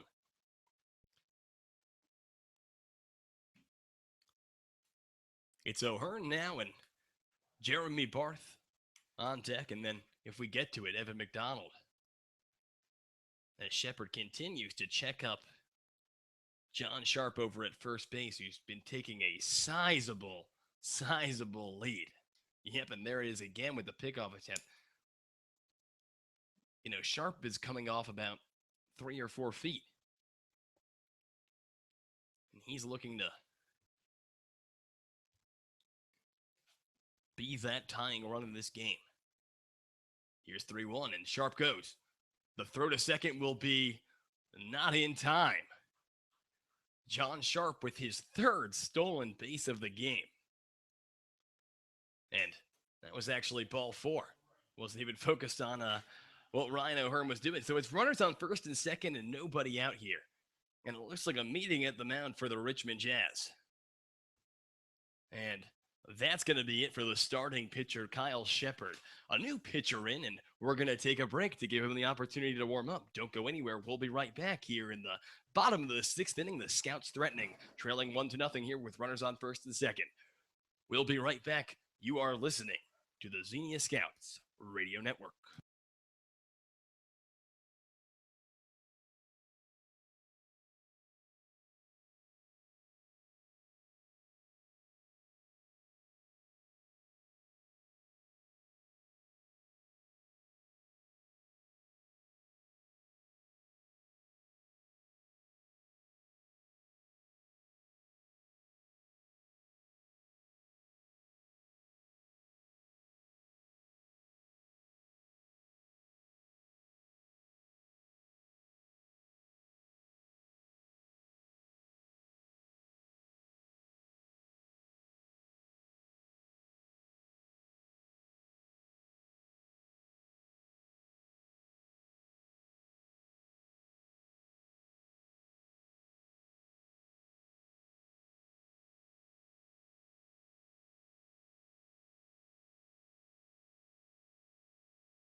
And welcome back to Xenia, Ohio. Andrew Alix here in the bottom of the sixth inning. The Scouts trailing 1-0, but threatening here with nobody out. John Sharp at second, Ryan O'Hearn at first. The batter, Jeremy Barth. Jeremy on the day, 0 for 2, but coming into the game, he was 7 for 14. Coming into this game, batting 500. The first pitch to Jeremy, upstairs, ball one. The new pitcher for the Richmond Jazz is going to be Pete Whistle, the native of Moreland, Indiana, finishing up his sophomore year at Vincennes University Junior College. The 6-0 righty against the 6-4 dad at the plate. And John Sharp trying to steal third there, but Jeremy Barth fouls that one into the screen on the first base side of it. And it's going to even up the count. 1 ball, 1 strike here. With nobody out, the Scouts trying to, at the least, tie this game. Barth batting from the left side against the righty Pete Whistle.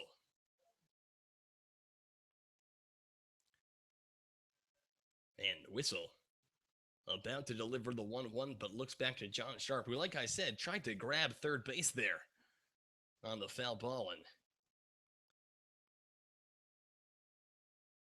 these guys putting in a 110% effort to try to get themselves back into this pitcher's duel. Here's 1-1, and Sharp's going to go. The throw to third will be in time. So the lead runner, Sharp, is out at third, and a tough call, but a good throw by the catcher, Vernon, there. So John Sharp caught stealing for out number 1, and Ryan O'Hearn grabs second there. So now it's just a runner at second on a 2-1 count here for Jeremy Barth. Ryan O'Hearn represents the tying run in this ball game as the Scouts trail 1-0, and that one's lifted into center field. And will it drop? It will not. The second baseman, Sabo, coming under it in shallow center field. And now with 2 down and a runner on second, the last hope to tie this game will be on the bat of, not the last hope, but the hope to tie this game will be on the bat of Evan McDonald. McDonald 0 for 2 on the day. He grounded out and struck out.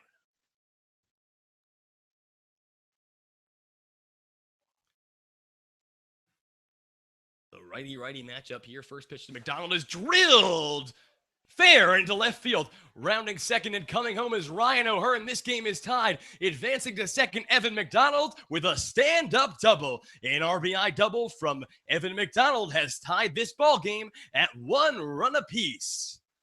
Wow, and for the second time this game, or the second time in as many games, I should say, Evan McDonald with the clutch performance. And that ball just truly kissing the foul line on left field. Staying fair is by about as little of a margin as you possibly could. But the Fairleigh Dickinson catcher for the second time, as clutch as one can be. But now Chandler Atkins to the plate. And we are all tied up at 1 run apiece. It's the 5th run of the year, by the way, that Ryan O'Hearn has scored for the Xenia Scouts. The RBI double from McDonald. And that one's grounded right back to the pitcher, Whistle, who's going to toss it underhand over to first for out number 3. So 1 run on 1 hit. And 1 man left aboard, and after 6, we are all tied up at 1 between the Jazz and the Xenia Scouts. This is a nail-biter, folks. Don't go anywhere. We'll be right back. You are listening to the Xenia Scouts Radio Network.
And we head to the top of the seventh inning here from Grady's field in Xenia. Walter Rook on to pitch his second inning of work, and he's facing off against the left fielder, Reed Pittard.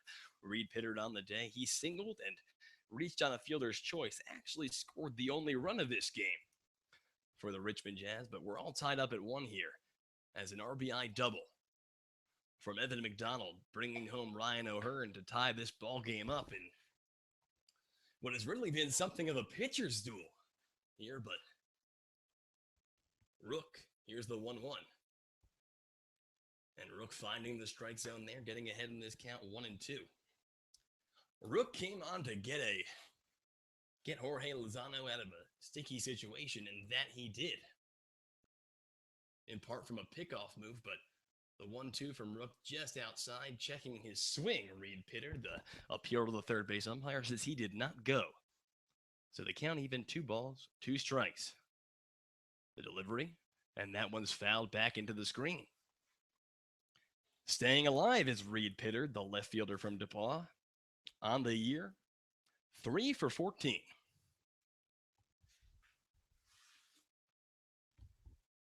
Bats from the left side against the tall righty, Walter Rook. And that one is popped into foul ground. John Sharp making an excellent effort chasing it. He's going to slide to try to make the grab over by the fence, but cannot get there. So for all the words that took out of my mouth, the count's just going to stay 2-2. In what has turned out to be quite a ball game here between the Xenia Scouts and the Richmond Jazz. The Scouts trying to take both games of this little 2-game set that we're playing here at Grady's before one more game tomorrow and they head on the road.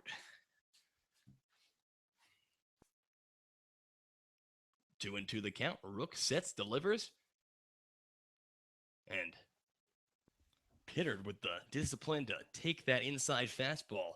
And the count goes full. 3 balls, 2 strikes.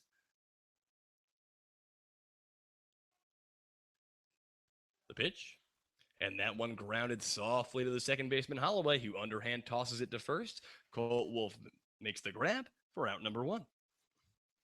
Mark it down as a 4-3 in your books, folks. And back to the top of the order we go for the 4th time as Dylan Muka comes to the plate.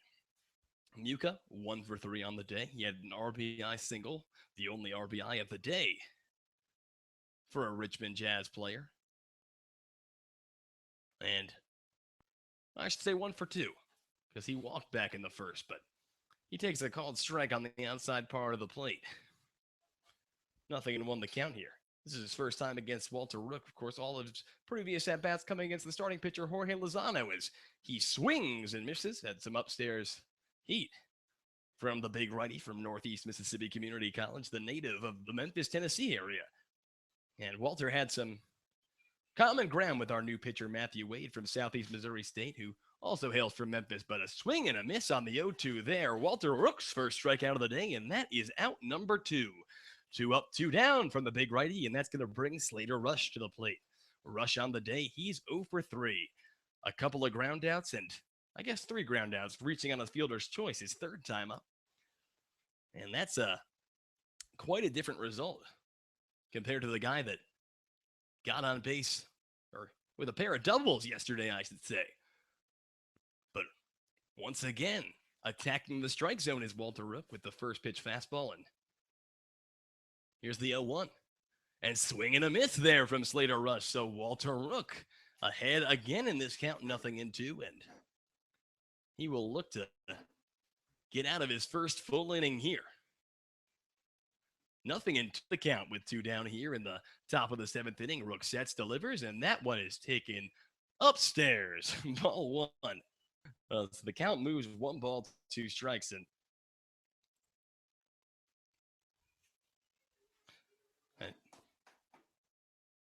fastball, evening the count up 2-2 here.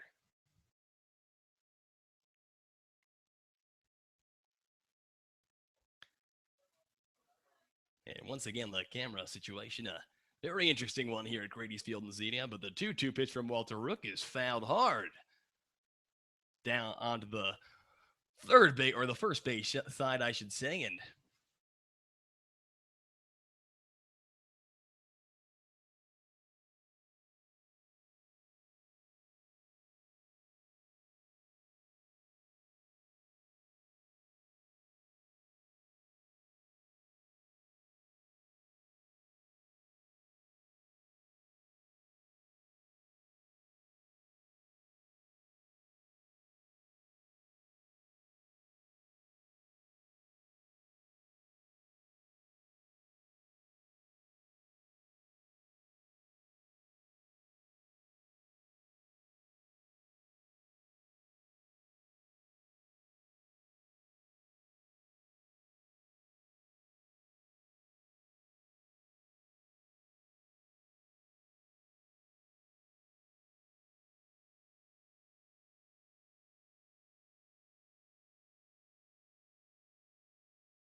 And we are back. Welcome back, Andrew Alix here. And our internet went down, and that's kind of not exactly what I like the most here. But of course, all's well that ends well, and we are back on the air. So one out here, Colt Wolf at the plate, still tied 1-1 with a 1-1 count. And Wolf lifts that one into deep center field, going back to the center fielder Muka makes the grab for out number 2.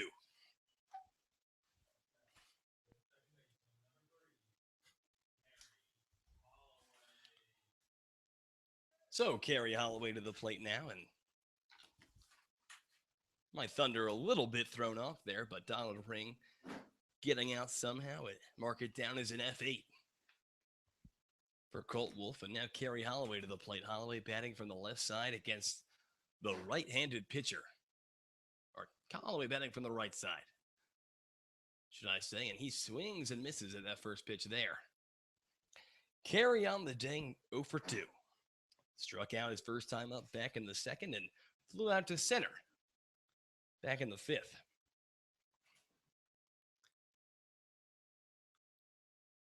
The 0-1. Kerry takes that one low and away, evens the count up. 1 ball, 1 strike here.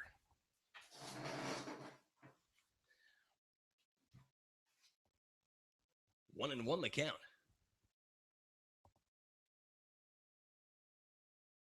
The pitch. And a swing and a miss there on the inside fastball by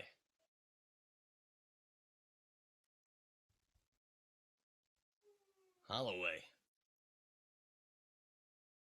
Here's some booing outside. We don't like booing here at Grady's Field in Xenia.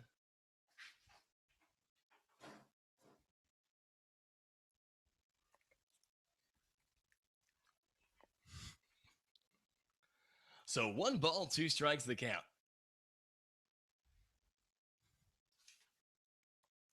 The pitch, and that one's fouled back into the screen.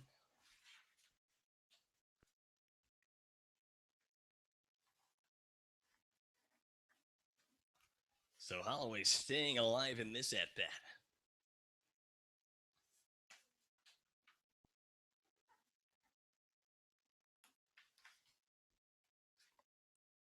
The pitcher whistle, looks to the catcher Vernon. He's got what he wants. Sets, delivers, and Holloway grounds that one up the middle. Diving is the shortstop, but will not make the play. And Kerry Holloway is aboard with a 2-out single.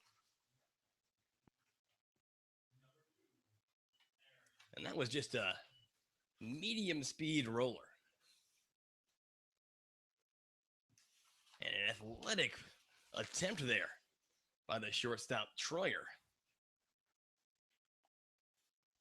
was not enough to keep Kerry Holloway off base. So now Aaron Valance to the plate with 2 outs here, and the go-ahead run at first, and Kerry Holloway, a guy with a lot of speed on the base paths. Valance taking upstairs for ball 1. Kerry taking a pretty sizable lead over at first. And Kerry winning the Rubik's Cube for heads-up plays of the game last night, and that was for his work on the base pass, but AV foul tips that one. Going to even the count up. 1 ball, 1 strike.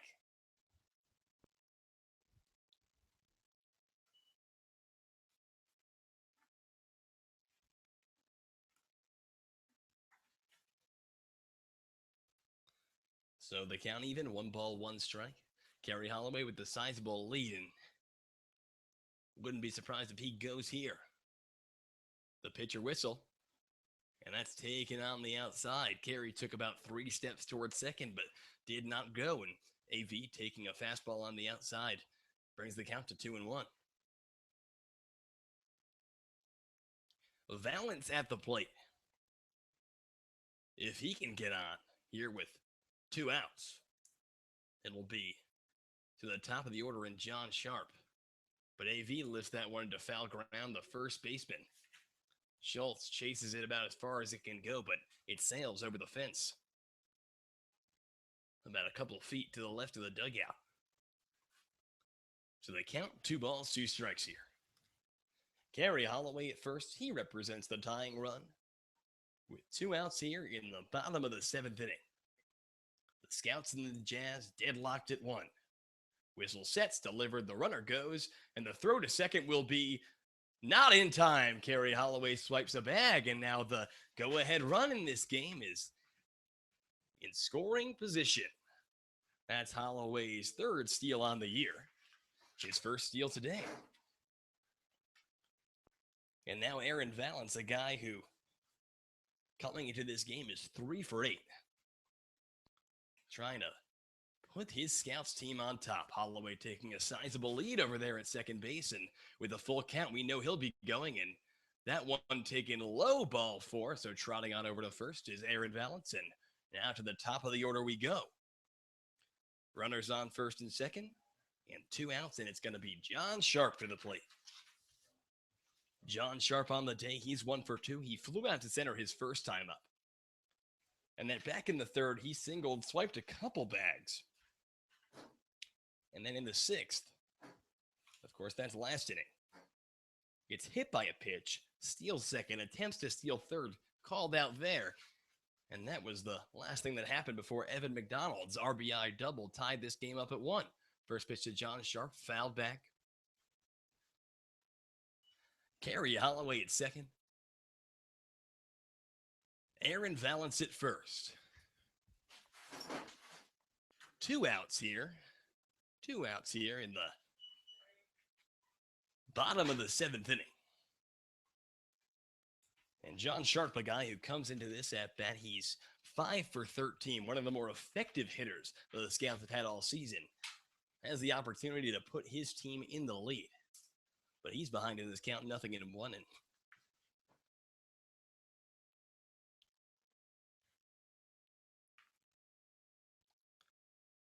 batting from the right side. Stance offset. The 0-1 pitch.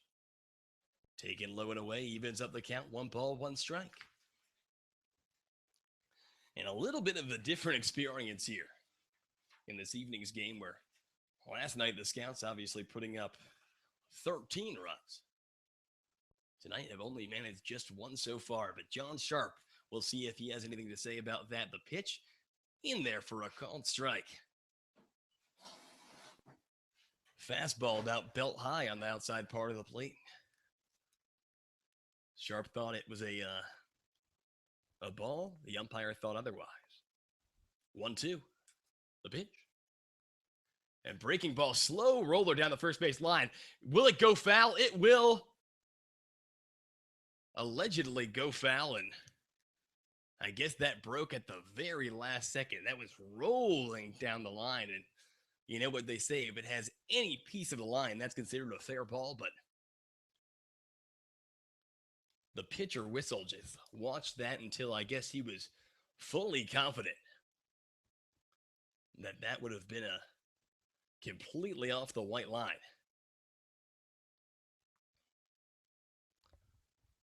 As they call Sharp back to the plate, and the runners reassume their spots at second and first. So we'll do it over again. And the pitcher whistle, shaking off his catcher, and John Sharp saying, taking a little too long there, buddy. Calls time, steps down, takes a couple practice swings. He knows that this is a big spot for him. And a big spot for the Scouts, who able to manage just 5 hits. This is a team that was hitting over 300 on the season so far.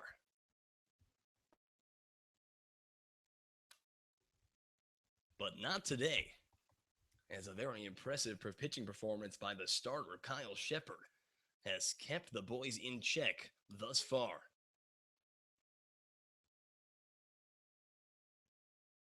The pitch, and that's taken low and away. Evens the count up 2-2.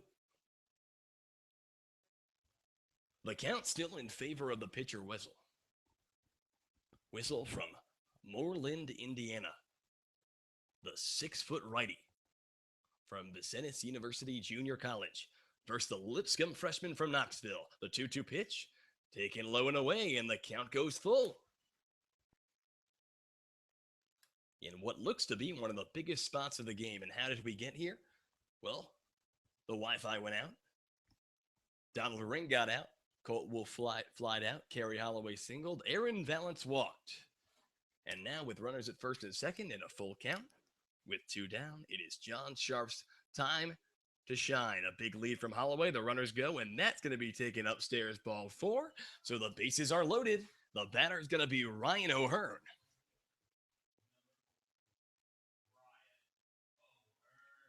So after retiring the Donald and getting Colt Wolf to fly out, the pitcher, Pete Whistle, having a little bit of an issue, allowing a hit and a pair of walks to load the bases here with two down in the bottom half of the seventh. And his manager coming out to have a quick word with him. And Ryan O'Hearn coming to the plate. O'Hearn scored the lone run of this game so far for your Xenia Scouts. But this is Whistle's game to lose.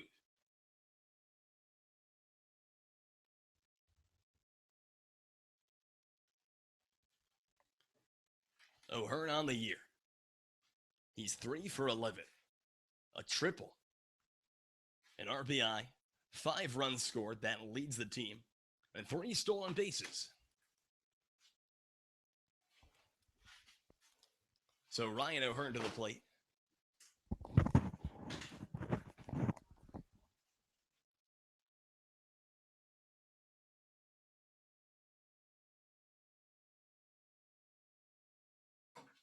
And the first pitch to Ryan O'Hearn coming. The base is loaded here with 2 outs in the bottom of the 7th inning. We are deadlocked at 1. First pitch skips past the catcher. Coming home to score, Kerry Holloway, and the Scouts have taken the lead. Wow. And you talk about the climax moment. And another heads-up play there by Kerry Holloway, who has been the star on the base pass for the Scouts this season. But the Scouts take a 2-1 lead on a ball that just the catcher, Vernon, could not hold on to. So now the Scouts in the driver's seat, a 2-1 lead, and runners at second and third for Ryan O'Hearn, who's trying to extend this inning for his Xenia Scouts, and that ball's upstairs. So O'Hearn ahead in the count, 2-1. Wow.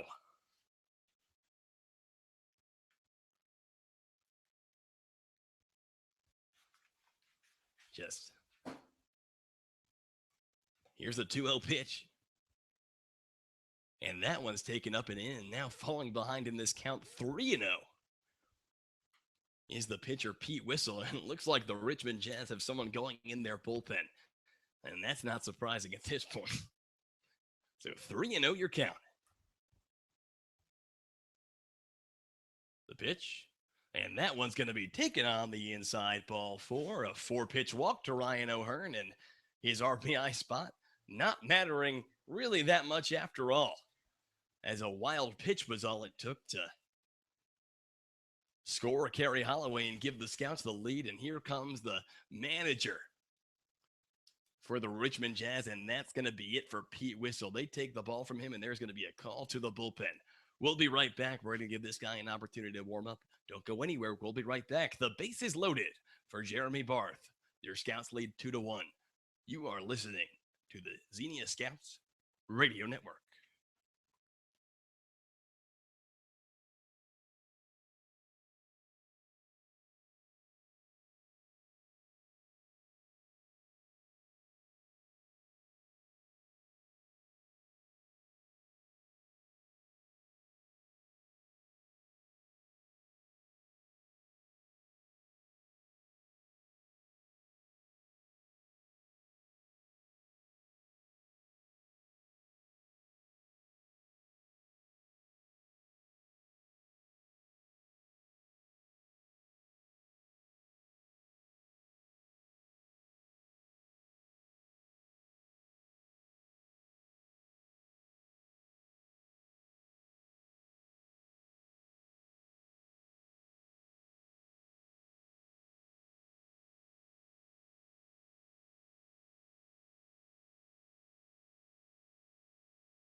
Welcome back to Grady's Field, bottom of the 7th inning, and 2 So the Scouts lead the Richmond Jazz by a score of 2-1, and the bases are loaded for Jeremy Barth, the new pitcher in. For the Richmond Jazz is going to be Mike Hamill, the senior from DePaul University. That's in Indiana, and the 6-foot righty is a native of Westfield, Indiana. And Hamill, a guy who you might remember the name, and you should. Hamill, he started yesterday in left field for the Richmond Jazz, and he took an 0 for 4 day at the plate, but we shall see what this righty can bring from the mound, and this is a big spot for him as one of the most dangerous hitters in the Scout lineup at the plate here with the bases loaded. The Richmond Jazz kind of trying to keep this one close as they've already surrendered the lead on a wild pitch that brought home Kerry Holloway from third. The first pitch from Mike Hamill, and that one skips past the catcher again. Coming home to score is Aaron Valance, and the lead is extended to 3-1. So it seems that the catcher, Vernon, just can't seem to hold on. And that has cost his Richmond Jazz, who coming into this inning, with a deadlock tie, unable to preserve it. And now it's runners at second and third for Jeremy Barth, the count 1-0. And just as the mistakes piled up for the Scouts, they're piling up for the Richmond Jazz in this series against the Scouts, just as I should say, the Scouts piled up the errors against the Southern Ohio Copperheads.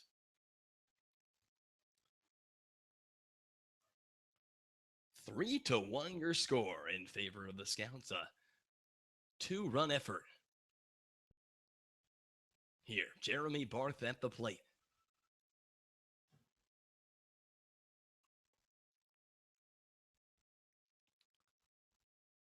The pitch. Barth taking that one in there for a called strike.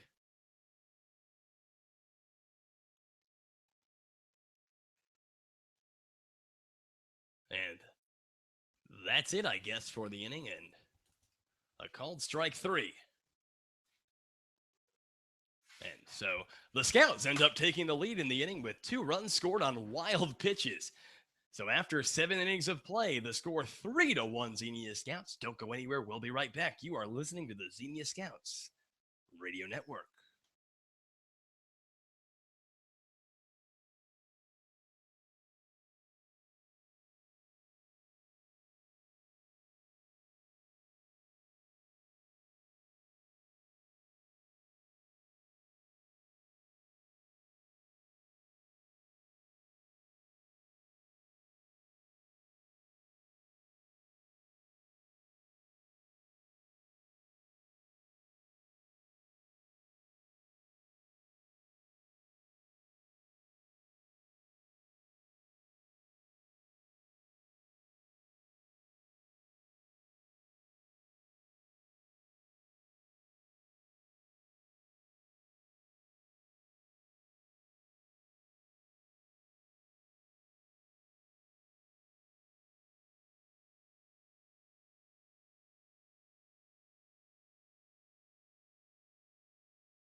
We head into the top of the 8th, and Walter Rook facing off against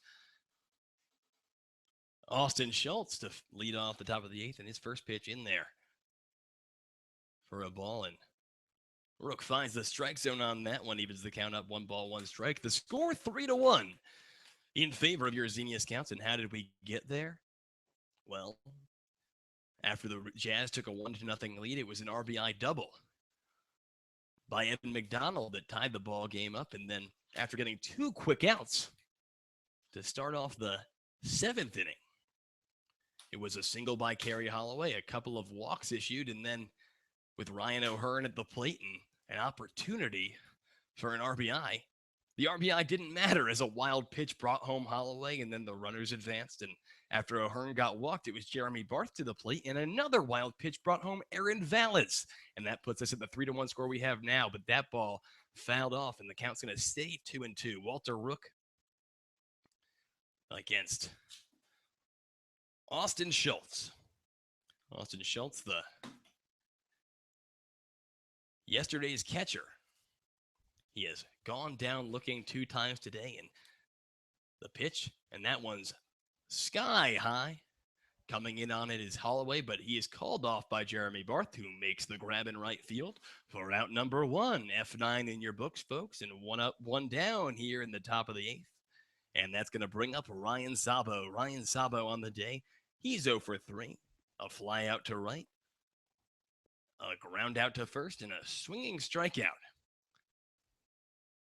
The difference in this ball game, and some work in the bullpen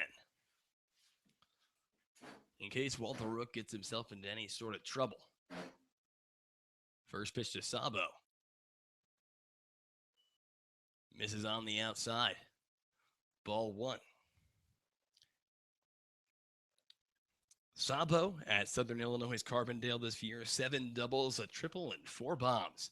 And he hits that one sharply to the shortstop Valance, who picks it up on 1 hop, throws on over to first for out number 2, a 6-3 single play, out number 2. And now with 2 up, 2 down, a very effective inning thus far by Walter Rook and Bobby Thompson up. As Rook's going to try to sit him down and retire the side 1-2-3. Thompson on the day, 1 for 2. He walked back in the second, flew out to short in the 4th, and singled back in the 6th. The man from California University of Pennsylvania. The first pitch from Walter Rook, a swing and a miss there from Bobby T. Bobby T, of course, pitching the 8th inning last night for his Richmond Jazz, allowing 1 run, which for the Richmond Jazz last night was a successful inning pitching, but the standards have been raised for them clearly as Kyle Shepard, the man who knows Taylor Hargrove pretty well, with an impressive performance, but Jorge Lozano hanging in there with him all the way, and Walter Rook picking up his slack here. No slack to be picked up, but nonetheless, ahead in the count 0-2. Thompson versus Walter Rook. Rook, the 0-2 delivery, and that one's fouled hard down the third base line, goes out of play. So staying alive is Bobby Thompson, the designated hitter. Thompson at California University of Pennsylvania, a 296 average. 2 doubles and a home run to show for it. 0-2 again. And that just misses low, and you're looking for that. That was close enough that from my angle, I was looking for that big exaggerated called strike 3, but no such call to be made there. And the count moves 1-2 with 2 outs here in the top of the 8th. The 1-2 pitch, and that one's grounded to the first baseman, Colt Wolf, who underhand tosses it to Rook, steps on first to make out number 3. A 1-2-3 inning for Walter Rook the 4th, and after 8 times the Jazz have come up to the plate, the score 3-1 in favor of your Xenia Scouts. Don't go anywhere. We'll be right back. You are listening to the Xenia Scouts Radio Network.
Well, sadly, internet troubles got in the way of it. But what you missed while you were gone? Two down here in the top of or the bottom of the eighth inning.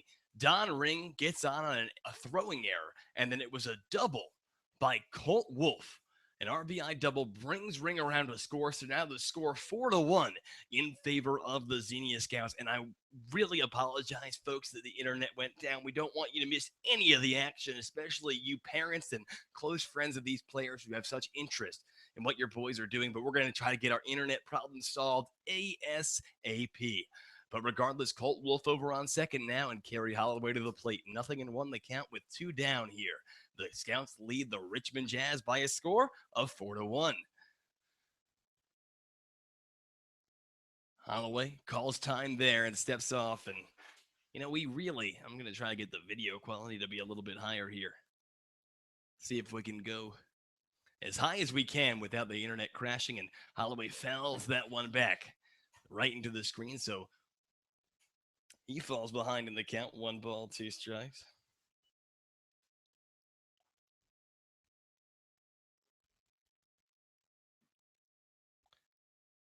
Kerry Holloway looks to extend the lead for the Xenia Scouts here.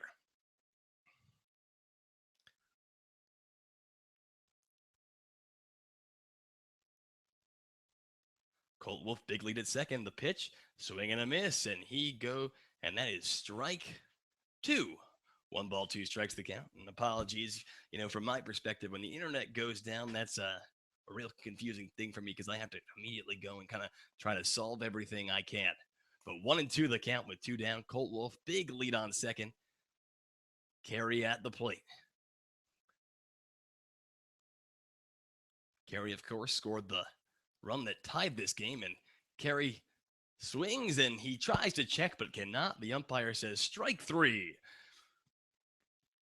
So 1 run on 1 hit and 1 man left aboard, and after 8 innings, the Scouts lead the Richmond Jazz 4-1. Don't go anywhere. Walter Rook's going to come and try to close this one out for what could be the Scouts' second win of the year.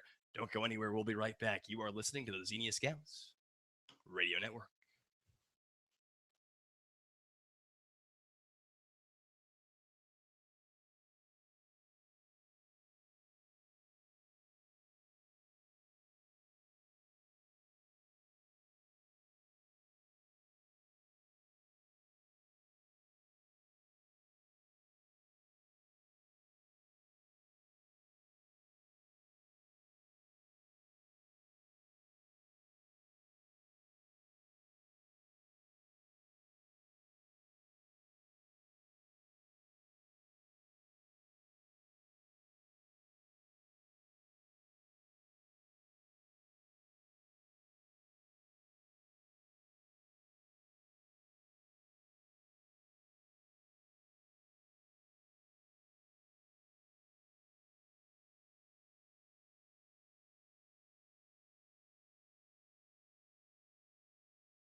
We head into the 9th inning. Walter Rook trying to close this one out for your Xenia Scouts. And he has to face off against Sam Troyer. And Troyer waves and misses at a first pitch fastball from Rook. Troyer on the day, a pair of singles. And those 2 singles account for, 2 of the just 5 hits that the Jazz have all day. And he fouls the 0-1 pitch from Rook over the dugout on the first base side and out of play. So Rook quickly ahead in this count, 0-2. Sam Troyer from Rennes Lake College on the year, 5 for 10. And he's staying alive in this at bat as he fouls the 0-2 pitch from the big righty Walter Rook. But Walter Rook, a guy that what we've seen from him so far this year shows that he clearly has a lot of potential. And remember, he just finished up his first year, his freshman year at Northeast Mississippi Community College. And, this guy at his size has all the potential in the world. But a big swing and a miss, and it looks like Troyer got a piece of that as that one's fouled right back into the mask of the catcher, Chandler Atkins. So Troyer continues to stay alive in this count. The score 4-1, of course, in favor of your Xenia Scouts. They have come from behind after trailing going into the sixth inning. It was an Evan McDonald RBI that tied it up. A couple of wild pitches scored Kerry Holloway and Aaron Valance. Then it was a double by Colt Wolf to put the fourth run on the board, and that is how we got here today. The pitching, of course, stellar performances from Jorge Lozano, and of course, what we have seen so far from Walter Rook, as Sam Troyer just continues to foul balls back into the screen, staying alive in this count at 1-2. It's going to be Sam Troyer, Jake Vernon, and Reed Pittard, the three-man do-up in this inning for the Richmond Jazz. And of course, we hope you'll join us tomorrow as the Scouts, same place, same time, take on the Cincinnati Steam. But let's take one thing at a time, I suppose, as Rook, the 1-2 pitch, and that one's lifted into left field, but coming under it and not making the grab, he dropped it as Donald Ring. So I don't know whether to rule that as a hit or an error, but the way I looked at it, it kind of looked like Ring was approaching the ball in left field as what would have been a simple,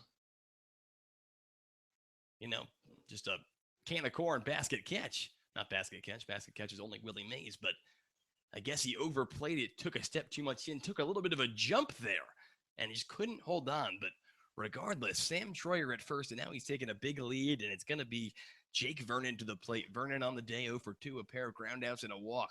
First pitch from Rook taken on the outside, ball 1. Nobody out and a man on, 4-1 in favor of your Xenia Scouts. Walter Rook trying to close it out here tonight. The pitch. And that one's lifted into foul territory. Colt Wolf chasing it in foul ground. He'll slide, but that'll drop right in front of his sliding effort in foul ground. So it's going to even the count up. 1 ball, 1 strike here. And whether you put the blame on the pitcher, Pete Whistle, or the man at the plate right now, Vernon, that's the guys who kind of let this one slide.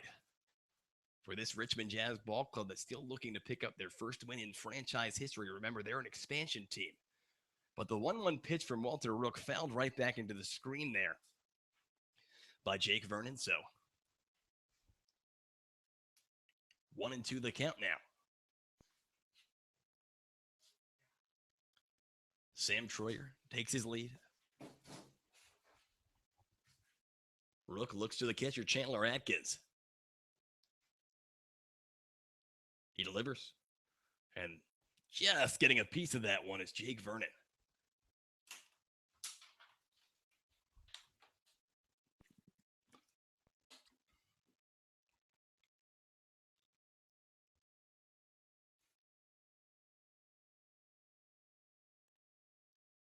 Rook. He delivers.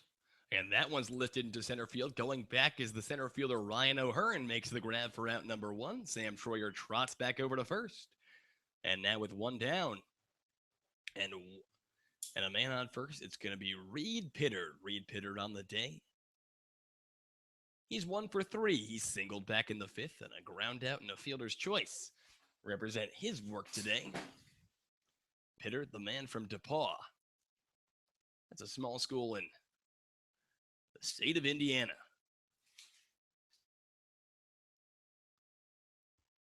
Pittard, the left fielder, batting here from the left side. The first pitch from Walter Rook. Taken low, ball 1.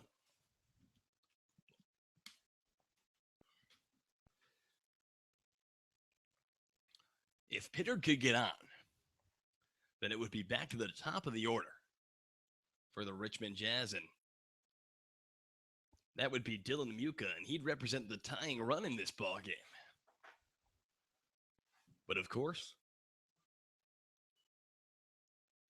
the Scouts are just 1 ground ball away from their second victory of the season. So here's the 1-0, and that's a swing and a miss there from Reed Pittard. It's going to even up the count, 1 ball, 1 strike.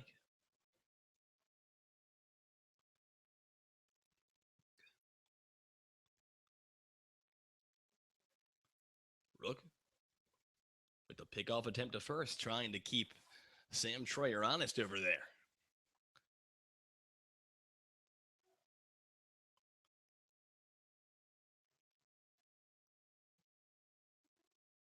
Rook yet to allow a run in his efforts today. And a swing and a miss there from Reed Pittard, and Rook ahead in this count, 1 ball, 2 strikes. The fans that remain sort of on their feet.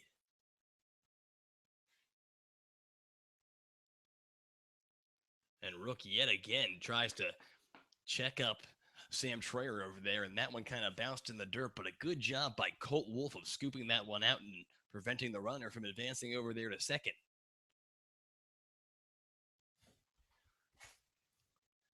Here's the 1-2, and that one's fouled back into the screen. So if the Jazz are doing anything well this inning, it is they are really working Walter Rook in these at-bats, just in terms of longevity, making him throw a lot of pitches. So we're going to do 1 and 2 again here. Rook, he delivers. And that one's lifted into left field, but coming under it, the left fielder Donald Ring makes the grab, and that's out number 2. So mark that down as an F7. And now the Scouts just 1 out away from putting this one in the books and writing it in for their 2nd win of the season. And the man they'll have to try to retire to do so at the plate here is going to be Dylan Muka. Muka on the day, he's 1 for 3.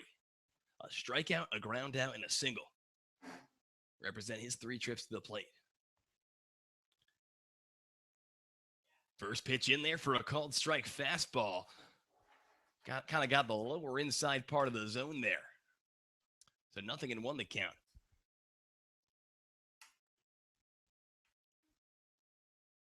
And Rook attacking the strike zone again, but just missing. Belt high outside fastball. Just off the plate there, evens the count up 1-1.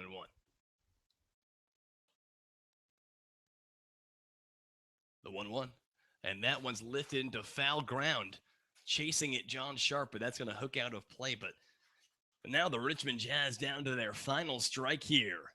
1 ball, 2 strikes, 2 outs here in the top of the 9th inning. Walter Rook versus Dylan Muka. Your Scouts lead 4-1.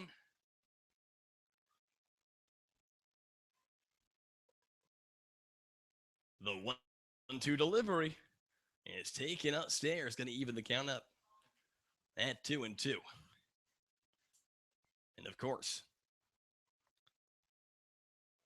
with the tying run on deck,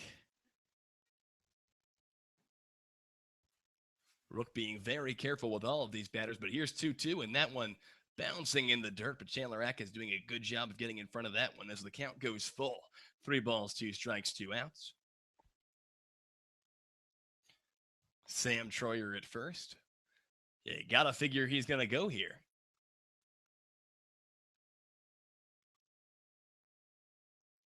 Rook, he delivers. And that's gonna be upstairs, ball 4. So now with runners on first and second, the tying run. Slater rushed to the plate, and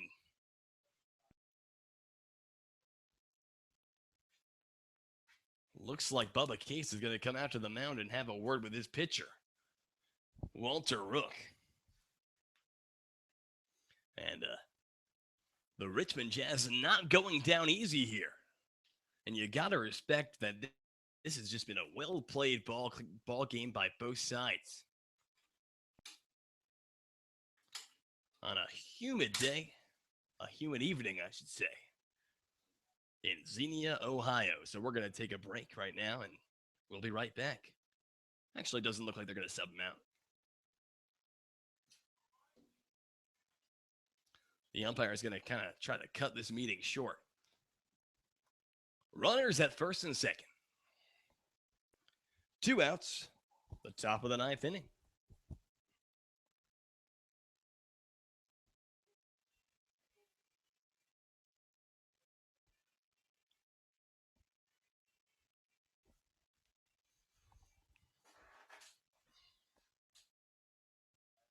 All right, so we are back at it again.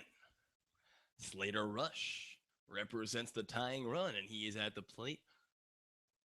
All the scouts need is 1 out to punch in their second victory of the young season. And the first pitch taken on the outside. Chandler Atkins trying to end this game without Slater Rush being a problem.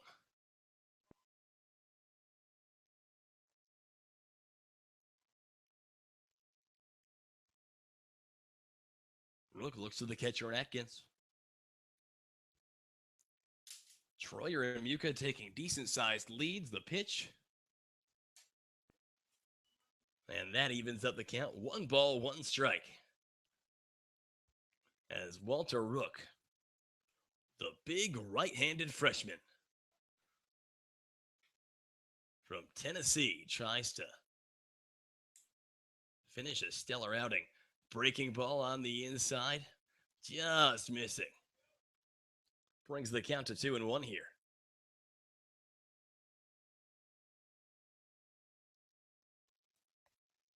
The Scouts with 4 runs on 6 hits. The Jazz with 1 run on 5 hits. The pitch, and that one's lined right into the glove of Carrie Holloway, who holds on, and that's all she wrote here tonight, folks. The final score, your Xenia Scouts 4, the Richmond Jazz 1. The Scouts with 4 runs on 6 hits. The Jazz with 1 run on 5 hits. Give the win to Walter Rook. The loss goes to, I believe it's going to go to Pete Whistle, but I can't confirm that. I'm going to have to talk to my statistician. But a very impressive effort from the Scouts here tonight. And, you got to give a lot of credit to Evan McDonald. Evan McDonald for the second day in a row, just cold-bloodedly, when the Scouts were trailing 1-0 back in the 6th inning, that RBI double tying this game up, and then the heads-up base running by Carrie Holloway and Aaron Valance, taking advantage of some wild pitches out there, doing just a very effective job. And of course, what can you say about the 2 young pitchers today, the 2 19-year-old pitchers, Jorge Lozano and Walter Rook? Jorge allowing just 1 earned run over 5 innings pitched in an impressive start. And when he got into a little bit of trouble in there at the end, Walter Rook was there to pick up his slack and not allowing anything after that. So that's all for me here tonight, folks. But we hope to see you back here tomorrow, 7:05 Eastern, as another division rival coming into Xenia, the Cincinnati Steam, will be here. And coming into today, they were undefeated. The Scouts now evening up their record at 2-2. We hope to see you back here tomorrow. God bless.